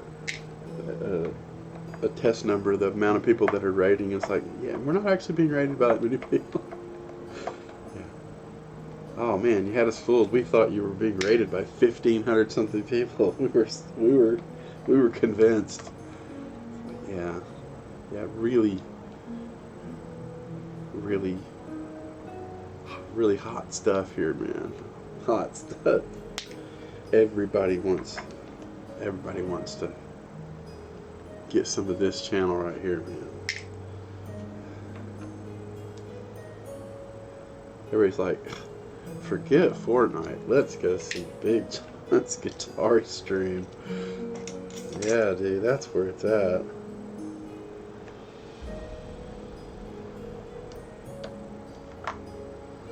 Definitely looks like the actual nitride, which would make sense. It's a K line, but it looks like the real nitride in mint green. I actually have some of this pickguard material that I've made some pickguards with. It's good stuff. Expensive too, man. Like regular stuff's like $11 to $20 a sheet. This stuff's like $40 something a sheet. Look at all your preamp is obviously in around the bridge pickup. Get little ICs and yeah, man. Like little transistors going on. You can see the 1 in, 2 out. Interesting. Anyway, we'll get that out of there and we'll save it. we'll keep it all safe and together. But no shielding, so a lot of that letting go noise is just the controls themselves in the back of the pickup's not being shielded. Now the pickguard's got a little bit to help the front of it, but when there's nothing but just open wood in the back, it doesn't do you much good. Especially if you're facing forward on stage and all your amps and the noise are behind you, it's like you just straight into the electronics, man. All right.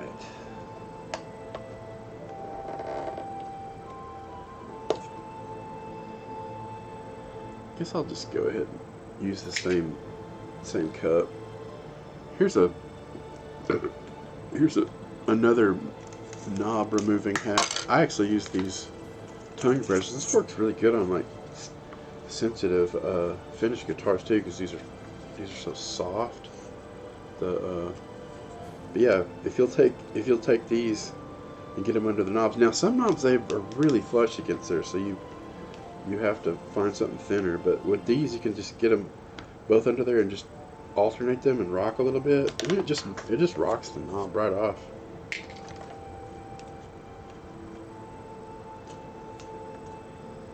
You can do it across that way too, if you need to go like lift it farther up. You know, it lifts them off really easy. You can buy some thing to go under it and yank on it, but the yeah, tone depressors basically a big popsicle stick. I don't know, use these for all kinds of different things, but the thing that this will do that those slide under pullers, knob pullers won't do. I mean, you can do back and forth with one of those pullers, but these you can literally apply all the pressure to one side and then the other, and man, it'll get the most stuck on knobs that sometimes will pull the shaft right out of a pot. It'll just walk a knob right off of there without hurting the pot. And man, it's easy to mess up, especially old ones, man. They've been through a lot. They're kind of, sometimes those shafts and the flat work that rotates around inside is held on by a thread, man. It's just not, it doesn't need any more abuse than it's already had. So it's already seen enough action. It doesn't need some aggressive gear puller applied to it.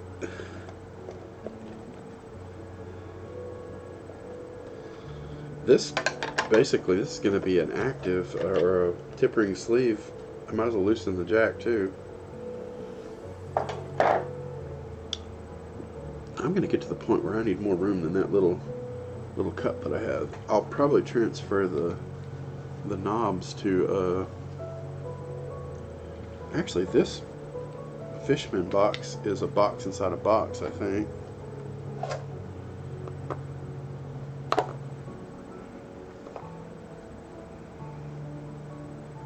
Not really sure it is. Boy, if it is, it's jammed in there like no tomorrow. No, this one's actually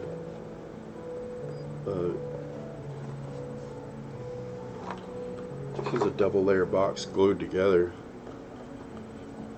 I'm gonna get a little parts tray.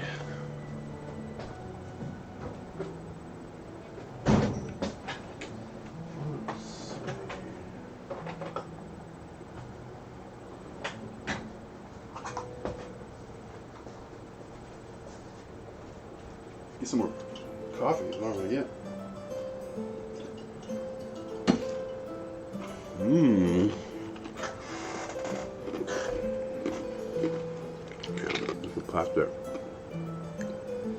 Plastic cup.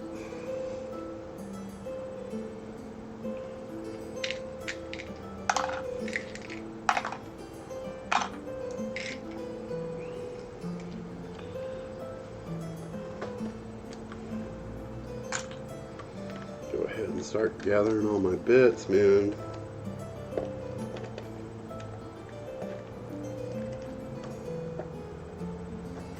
faithful minstrels playing the soundtrack of our lives. I guess I should save. Yeah, he's got the nuts on these other ones. I'll probably screw these onto the pots themselves. In that case, I might set these in this Fishman box so I can screw them on there as soon as I drop them out of the way.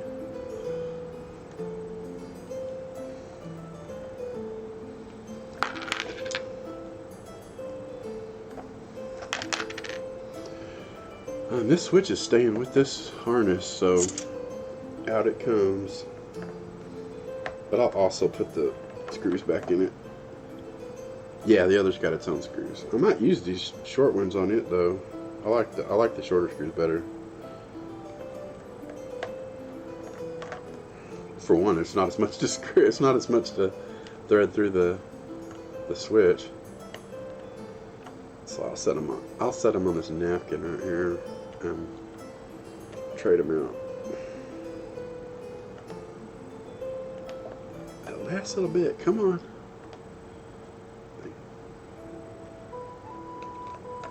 Might as well loosen the pickups themselves. We'll just raise the pick guard up.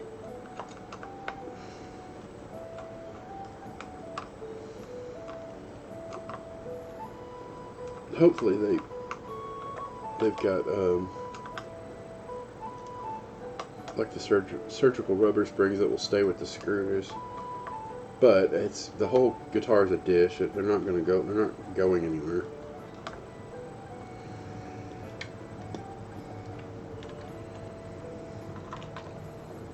Let's see. Yeah, they're all loose, and they did. Definitely has the surgical rubber.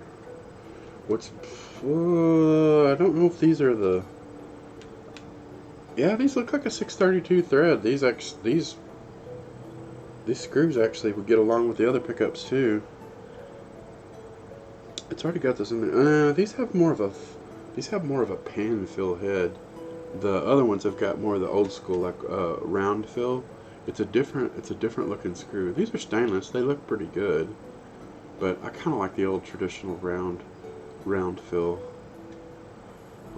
You probably get your string stuck under a pan fill less likely than you would a round fill, but I don't know, the height of a round fill, it's got more of a little more wedge, and it's kind of straight. The bottom edge of it's straighter down. But plus, if you're picking that hard, you I'll need to work on your technique. That you're picking a little hard if you're getting your E string that far down. Your pickup's over here. It's not picking it up over there. But you know how it is, man. Get to playing out at a jam or something, man. Guys get wild with that pick hand, man. It starts getting crazy. Oh my gosh, I've seen strings stuck to sides of pickups and pick guard screw. Oh my gosh. Yeah, I've seen it all, man. Alright, I'm gonna just take these off one at a time and put the rubber spring back on the screw and just screw them down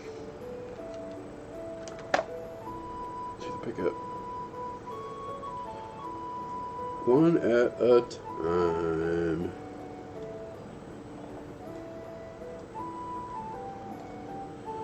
That way they don't get lost. I think the first thing I'm going to do is trade out these switch screws, because these little guys are going to get dumped off on the floor, man.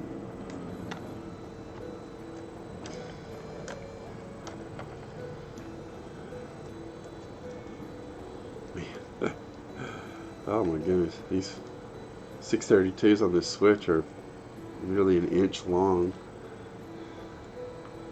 Not a fan.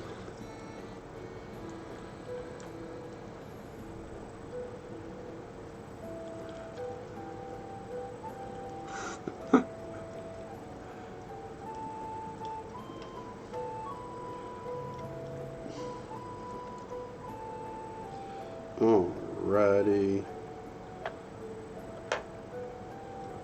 Good. temporarily put the short one in each one, just for keeping track. I could put them with the other screws, but you know, whatever. One less thing to keep track of or knock off on the floor.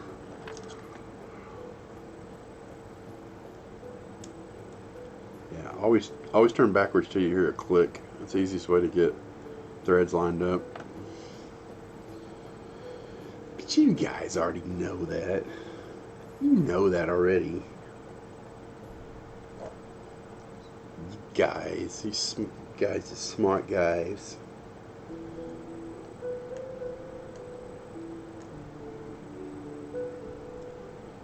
It's a mile long. They're so long.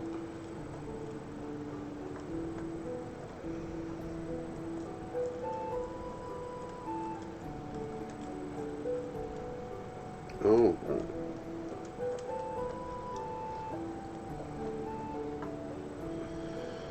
alright. Pick guard or pickup screws. One at a time. Out the cone.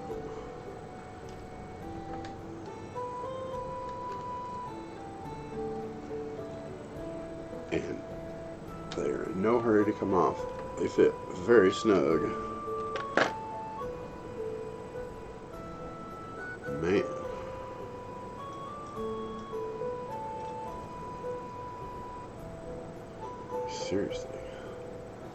Seriously snug.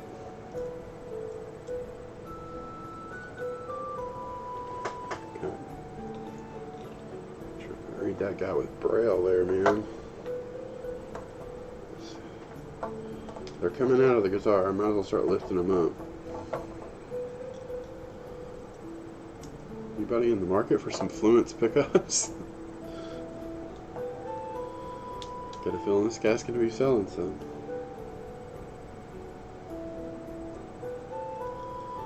He has the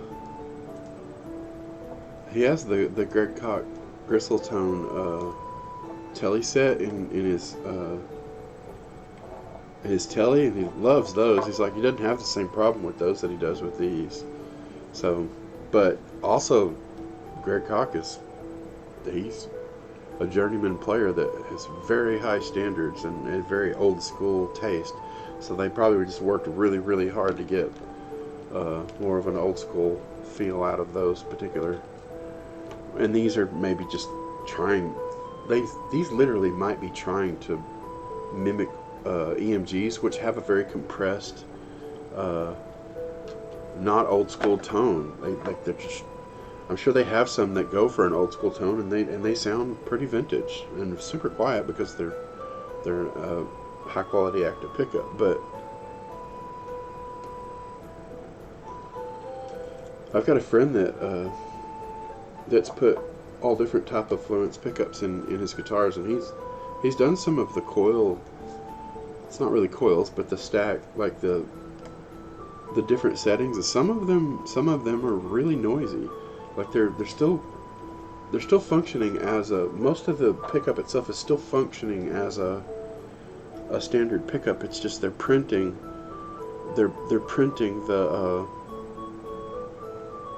the coil runs around there on printed circuit boards, and then they're preamplifying it to give it whatever tone it's supposed to have. So yeah, it's still a coil basically. But then, I mean, added advantage / disadvantage of the low impedance electronics. You're certainly not going to get an old school sound through like an old low impedance input fuzz, like a fuzz face or a maestro or whatever, because the reason they sound the way they do and behave the way they do is because of the high impedance pickup being loaded by the low impedance input of the fuzz, and how the capacitance works with the volume, which was why it goes just so shimmery clean when you turn down, and every range of that. Like you can do it a little bit and it almost sounds like an overdrive because it gets partially clean and partially dirty. Then you turn it down a little more and it's just shimmery clean. there's something about how much electrons are able to get through that basic network of transistors. It's like it kind of behaves a little bit like a tube. You can only get so many electrons through it, so it sort of equals the volume. Like even the all the way up isn't a whole lot louder than the turned down clean. So that's as close to an old school cranked amp behavior as you're going to get out of a pedal. But fuzz face is very like blah. It's a big. It's a lot of technical square wave distortion going through that circuit. It sounds how it sounds. I guess that's why single coils always sound so much cooler with it, because they're a much brighter, more clinical tone, and they're introducing far less bass, so they're nowhere near as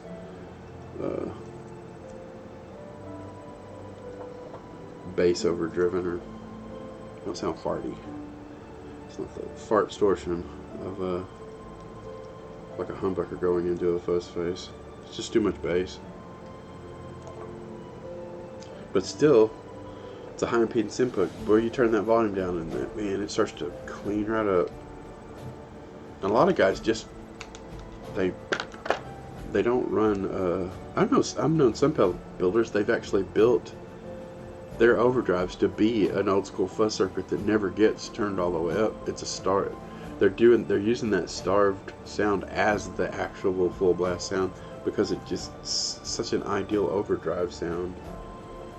Not easy to do though, because everything that goes into it's different impedances and different DC resistance and inductance. Kind of hard to get a uniform sound out of doing that, because it behaves so differently compared to what's going into it and how it's turned. Also the impedance that it's being loaded with too. So yep. Never-ending details. Now by rights there should be a bridge.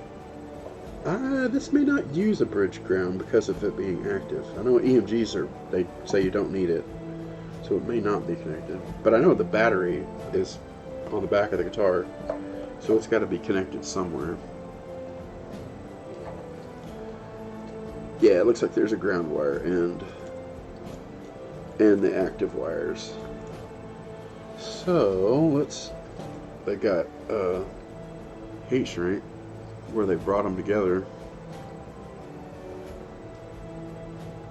I might separate it there again.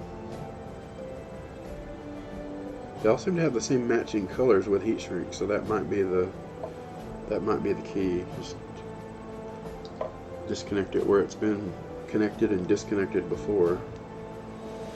Oh, that's just a loose piece of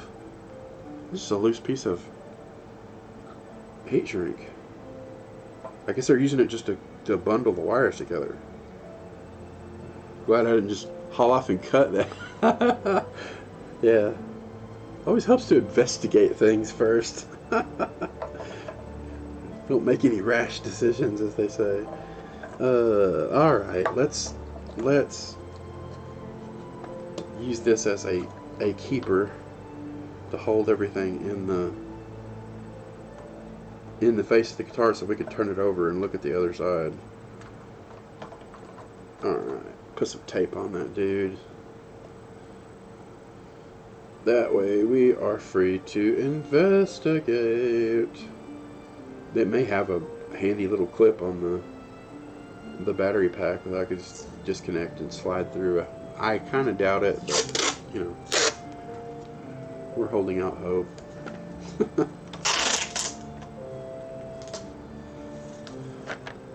Don't need much, but I'm gonna get one more little piece right here. Get this guy right at that. Hey, I'm gonna set the knobs and the pickups off the table, otherwise things are just gonna start flying. I still have the original nuts and washers that are gonna go back on this, that are in this box. I need to remember I've got those. The Fluence pickups definitely have some standard magnetized operation, because parts are sticking to them. Oh yeah, 3 nuts, 3 washers. Okay, cool. Whatever, just get it off the table.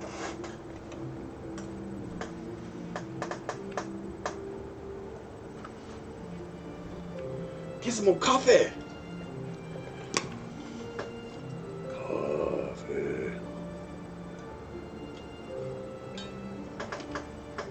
You know you want it.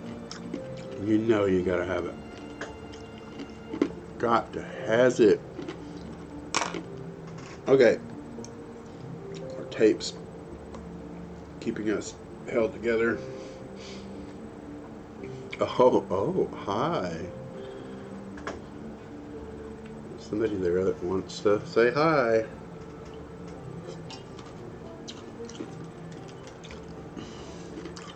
Thank you guys. Thank you so much for hanging out with us. We're just so glad to have you. You guys are the best, you know.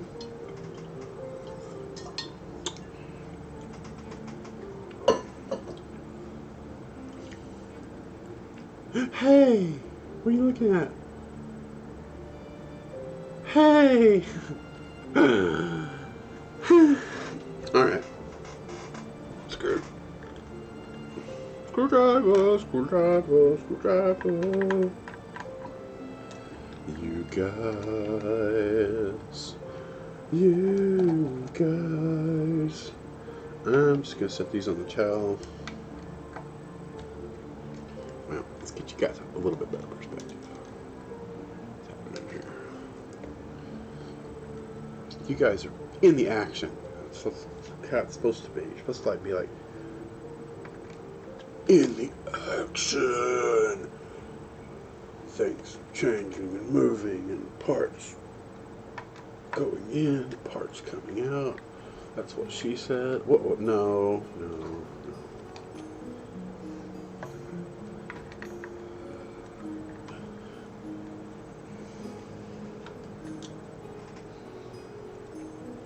Whoa.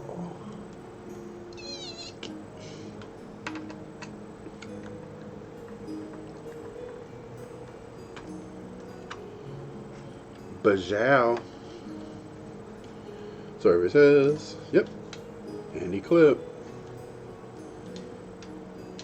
That's why you don't willy-nilly start going chopping stuff. I have installed a number of Fishman batteries in guitars for my friends that use push-pull boost and stuff on their guitars, so I have dealt with these before.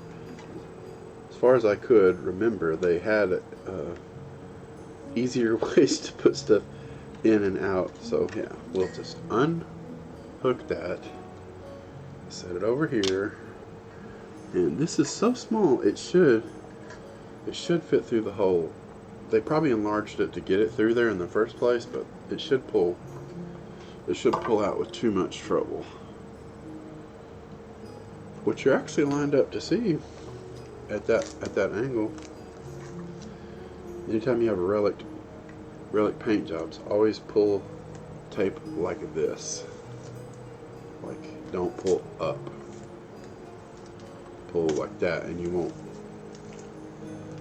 It gives the paint a fighting chance to stick, unless you want to just relic something with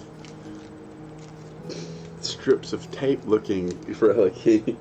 It doesn't look like natural wear. It looks like you ripped all your finish off with tape, is what it looks like, because that's what you did. So beware of that.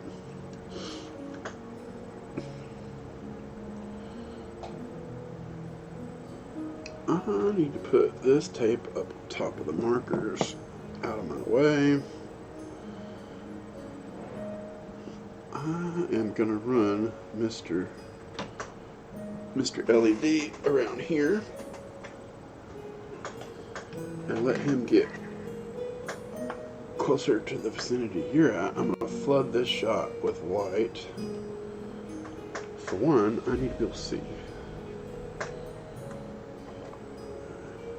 This is kind of a relic paint job, and this guy literally has the name scratched off of it. But for continuity, we'll do the right thing, as I say. Lift lift our parts out, lay them on a towel. If this was a shiny finish, we would be in good shape laying it on something. Now, by rights, our little clippy doodle.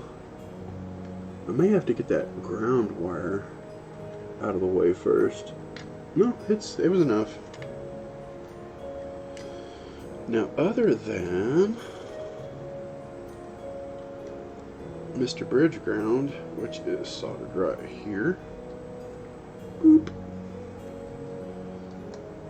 I should be good to go. Let's turn on Mr. Hot. See if we can't get heat up the situation. Switch him on.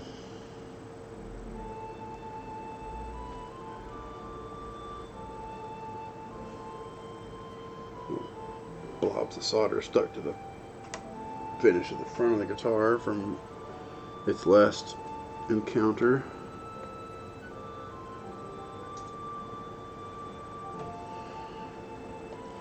Definitely the vintage channel.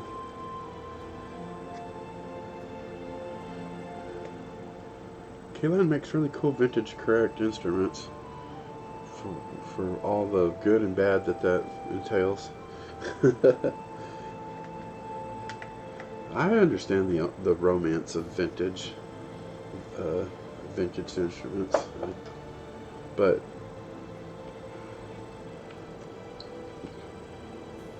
it's kind of like a lot of things in life, chasing a dream. I'm gonna give this a little hole to poke in so I have some rigidity. And I'm gonna get Mr. Hot Stuff here. Try to keep it from being tangled up in the camera wire. Add him a little bit of continuity there. Boop, boop. And let's get ourselves a Mr. Grabby.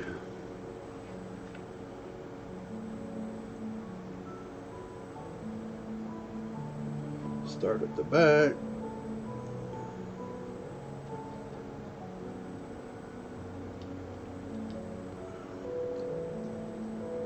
There we have it. Clean that off a little bit, which I'm going to go through like a little mix master to get to my stuff. I've got everything so jammed over here.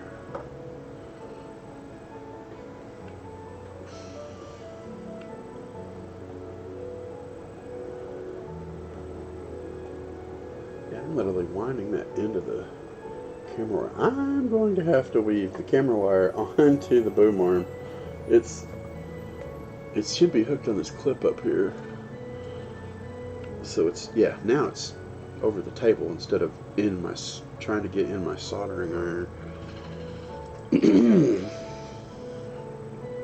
Alright, wiring harness is, oh yeah, the jack is still a thing. We gotta deal with the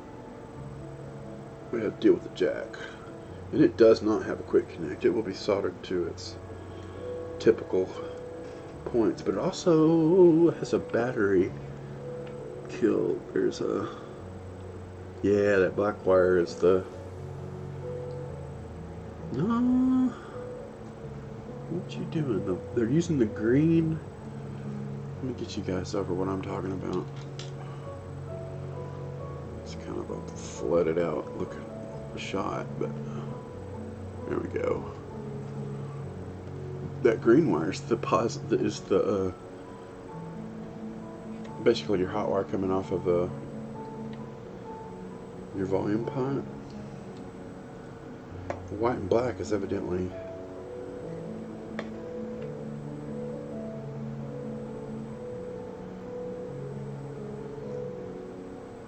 red is the positive coming off the battery going into the pickups, but this extra black running from the jack evidently is the ring connection that turns the circuit off and on. So just debating on whether I'm going to unsolder this at the jack and pull the wires through. I'm not using these, so I'm going to do them from the jack itself and pull them, leave them on this harness, because this whole harness with the pickup is going out of the guitar. So I'll just leave them with the, yeah, I'll undo them at the jack, which means whoop, turning the whole thing around. Don't need a pick guard at the moment. Don't need this battery for the Fishman right now.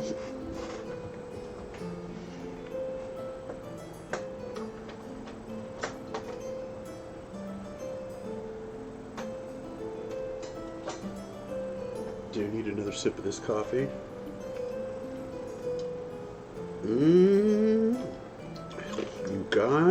You guys.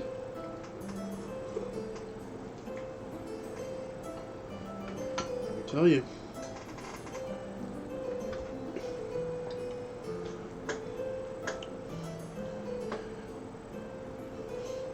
I don't know about you guys. This music makes me need to pee. What about you? I think we all better go. We better go pee if we're gonna keep listening to this pee music. I don't think it was the coffee. I think it's the music. I mean, some would probably argue otherwise, but it's the same inevitability. Pee.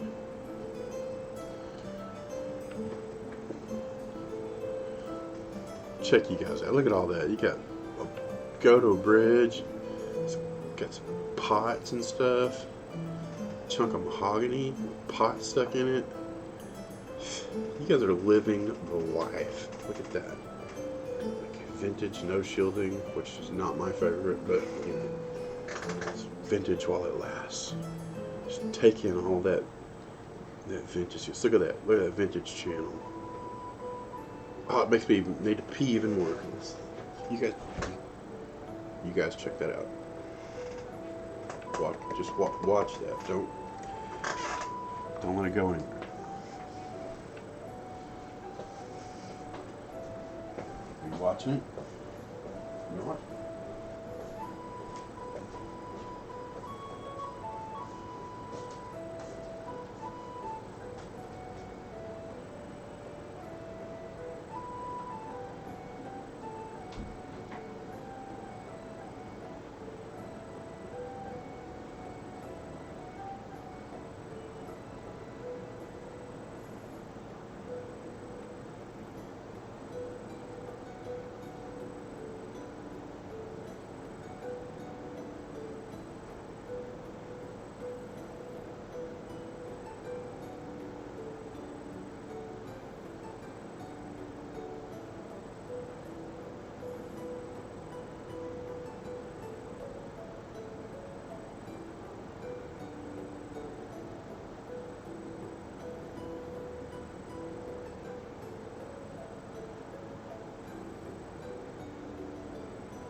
Oh. All right.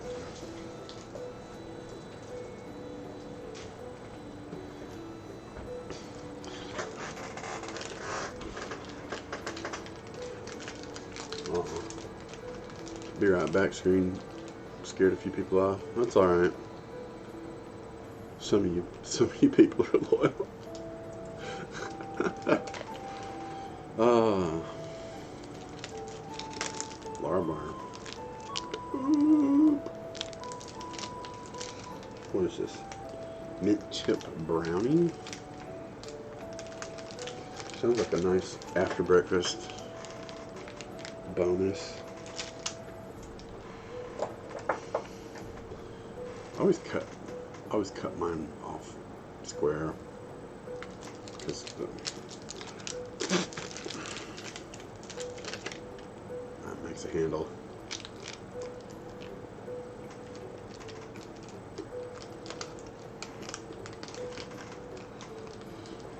Plus, if you have lead on your hands from with solder, you don't give yourself lead poisoning. Not only that,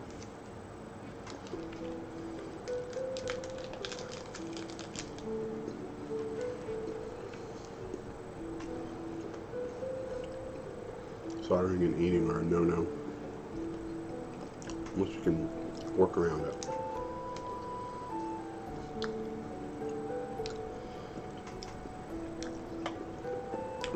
For the average person, that's not really a real danger unless you solder all the time. Then it's an accumulative effect. Adds up.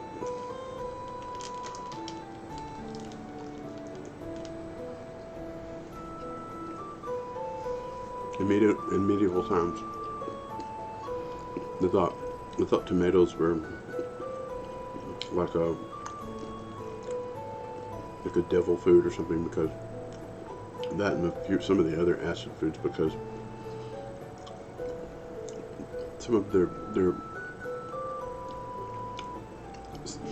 in quotes silverware and plates were pewter, which was smelted lead with other shinier metals, but the acid would break it down and release the lead out of it, and they were getting lead poisoning. But they thought it was the evil in the tomato.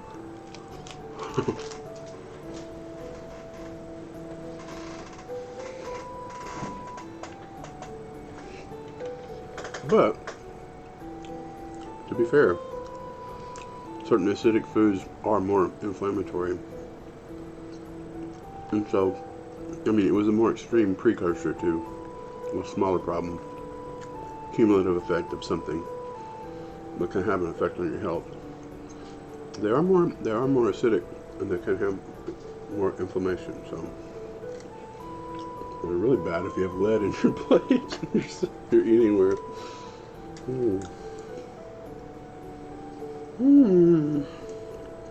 All right, Mr. Jackie Poo has got to get unsoldered, so we're going to lose this for the moment.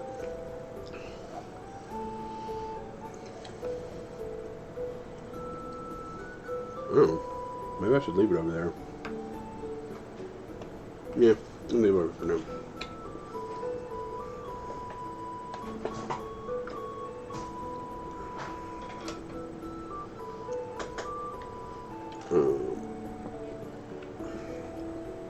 Yeah, I should be done with this piece of wood. It's sort of holding everything onto the guitar, though. Oh, we'll work it out. Get the pickup slid back on. Pick up the whole shoot and match.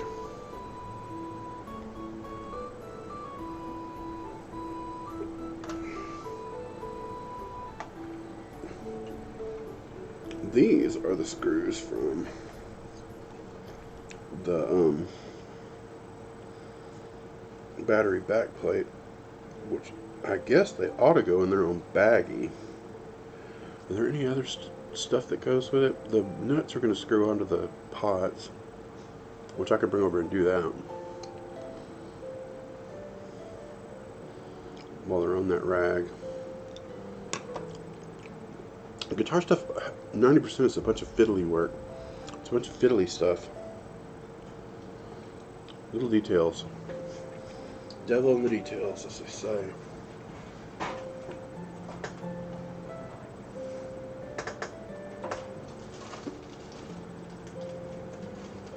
That's fine. Here's a good one. Little baby one.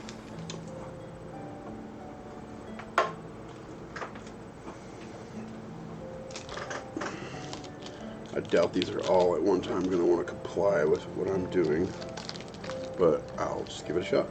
Let's see if I can get them in here. Use it like a little dustpan. Come on. One more. Wow, last one is like, screw you, dude. There it goes. Alright, these can go with the back plate.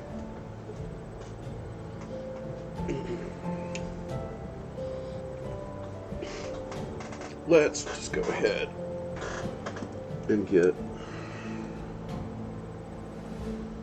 at this jack.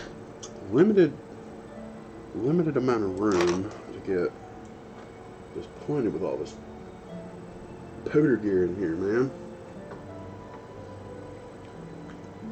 But alright, if we get you guys pointing basically in the same direction.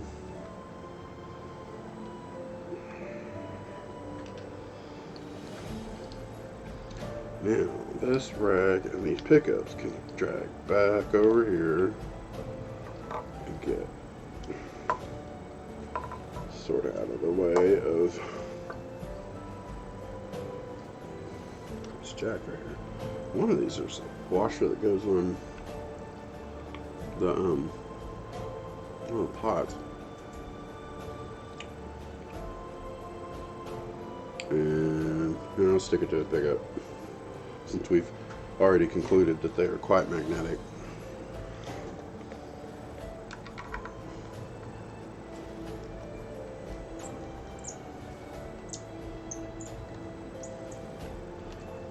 So dry, it sounds like it has a rodent problem.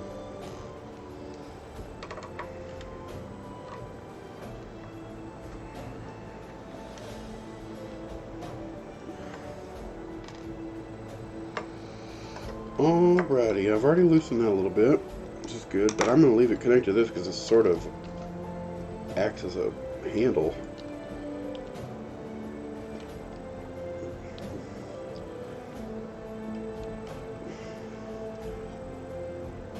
Trying to decide if it's, because this jack is coming out of the guitar too, because it's a, well, it doesn't have to, but I'll put a regular not tip ring sleeve for these electronics. Oh yeah, it had one, it already has one over there with the other wiring harness.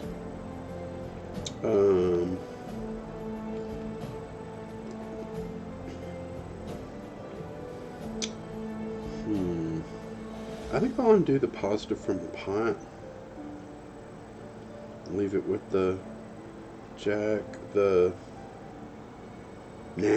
just stretch this across here. Leave it pulled up, hold on to the jack plate. Grab Mr. Hot Stuff. Trying to get the clip back there to get the camera wire out of my way. Oh yeah, get you back in the action right here. Clean the tip off a little bit, make sure we're going good. But by holding on to this, I literally could just heat these up, unless they've crimped them, which is a good chance they have, because that's completely inconvenient. This is the function of this rag, is to cover up more of the finish. When it's not, it's not, and then you don't get the benefit of that. Really guitar that he scratched the nameplate. I'm not. I really don't need to be worried about it. But just saying, in case you don't physically scratch the logo off your guitars and you don't want solder on the front of your guitar, you know, keep a rag over it.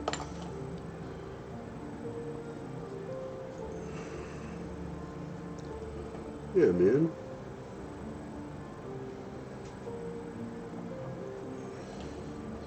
How's everybody doing?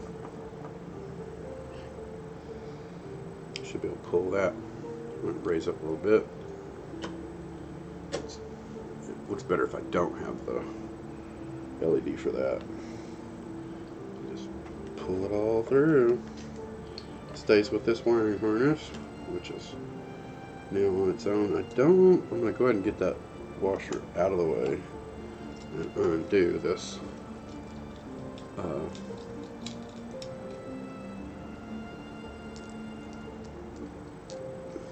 tip ring sleeve jack to stay with this wiring harness. Even though it's just a jack by itself, I may keep this lock washer though for the other one. Turn backwards. Do you hear click?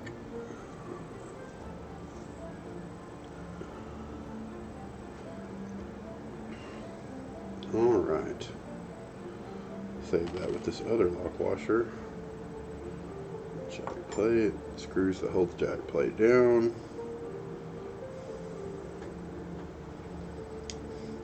They had to check this out. They had to decide. Well, you can see it in that shot. They had to glue a piece of dowel rod in there to fill in where the wood was chipped out. That's why that one's so dang loose and squeaky and dry, because it's got hard glue in there. Interesting. Alright, let's grab the box of the other pickups.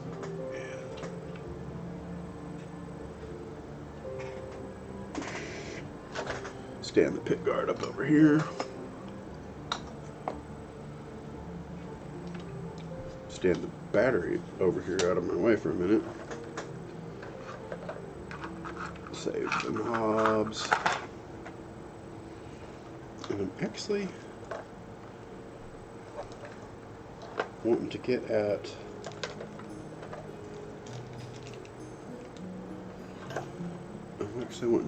these. I guess I'll go ahead and drop this jack in here, because that's where that wiring harness is about to go back in this box.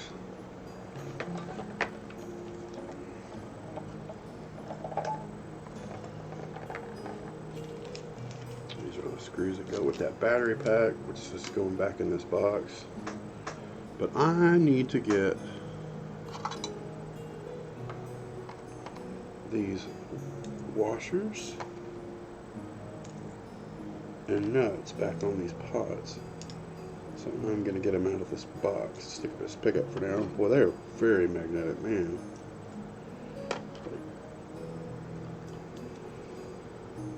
Pull like a mother magnetic, man. Those are hecka magnetic, I'll tell you.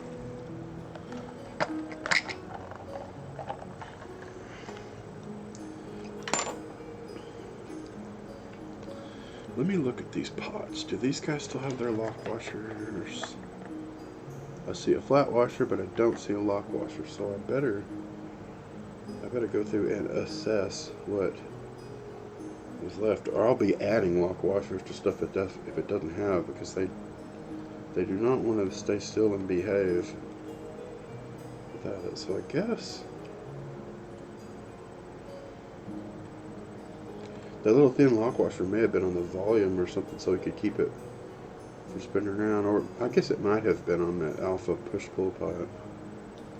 Anyway, I'll just go ahead and start adding the flat washers and nuts back on these that are going to stay with them.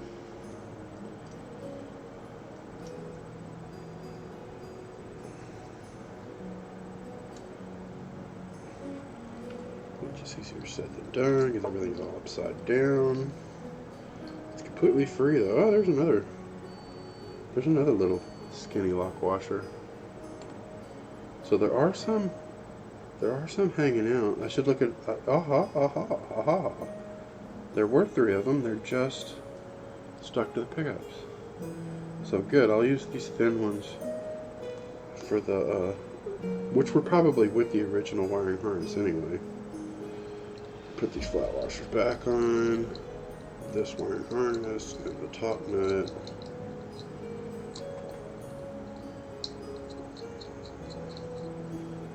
Clicks. I got one more stuck to this pickup. And it goes on the other pod hiding over here. Flat washer and nut.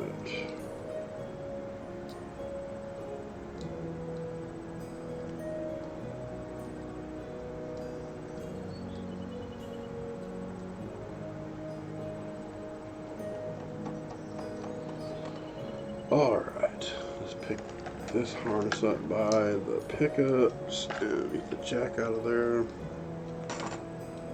Let's pick this guy up by pretty much by the pickups.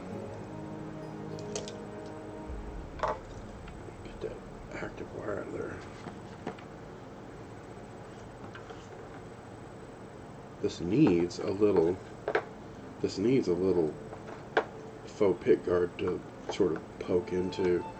This is really not, or it needs the Strat pickup piece of foam with the pickup shapes cut in it to push through. I wonder if I will look in my drawer real quick. I might have that actually.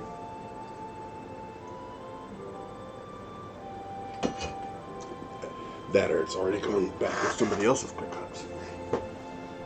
Got used up. What's possible?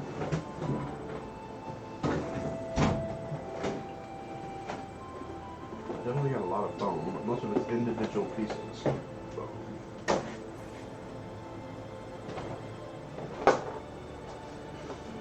Lots of humbuckers. Humbucker shapes.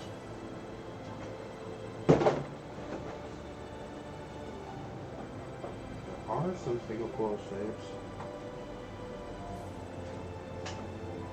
Yeah, I got 3 separate single coils.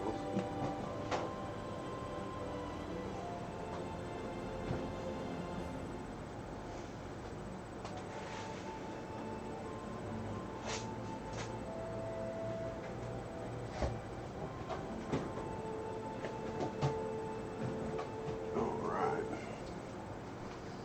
At this point, I'm thinking anything would help.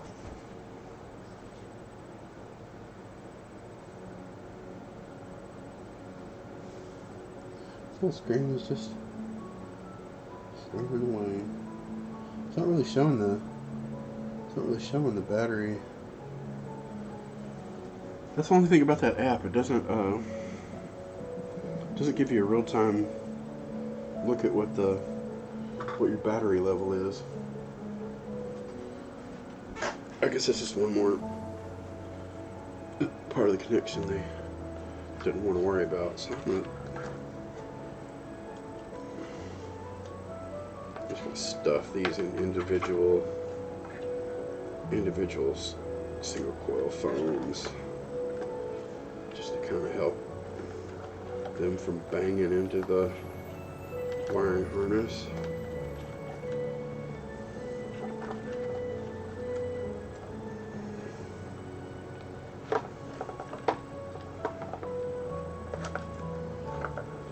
Also have to find room and a place for, these are much better on top of the pickups. I think safer because the front of the pickup is much tougher than the back of the pickup because it's made to be exposed. Alright, and we have Mr. Battery. He had these separate from his case and stuff, so he probably still has the other half of the box too.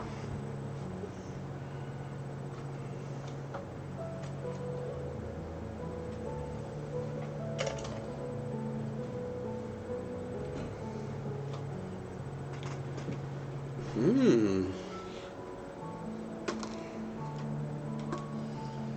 Yeah, man. 3 or 4 people hanging out in here. I might come back in a little bit. But I think for the moment, I'm gonna see who's kicking it. That we could go see for a little bit, and I might be back later. Pick up on this or something or another. Dude, Darth Rips is playing. You know exactly where we're going. I don't even have to look at any of the others. He's rated mine a number of times, so I'm going to set that up.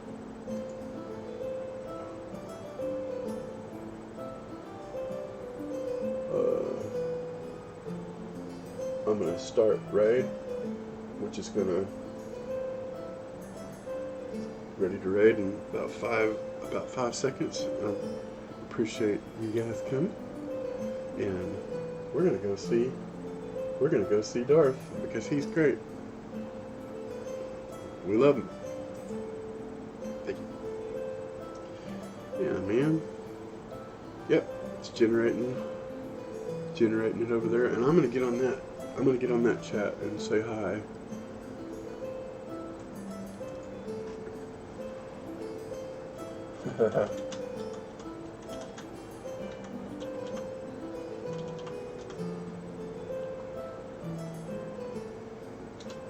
I didn't spell it right, but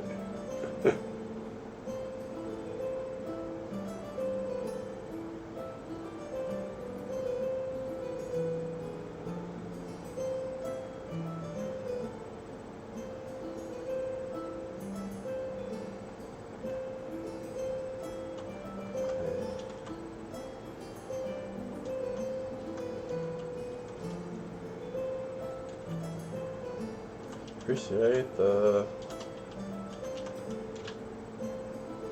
Darth.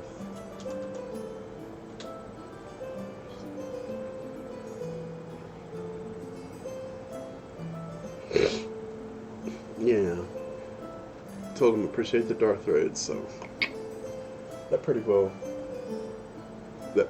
gets us started up over there. Yeah, they're doing a Catter Day fundraising, so that's cool. I'm glad I went over there. That's great. Alright, I'm gonna stop streaming. Appreciate you guys. Be back in a little while. But for this one, say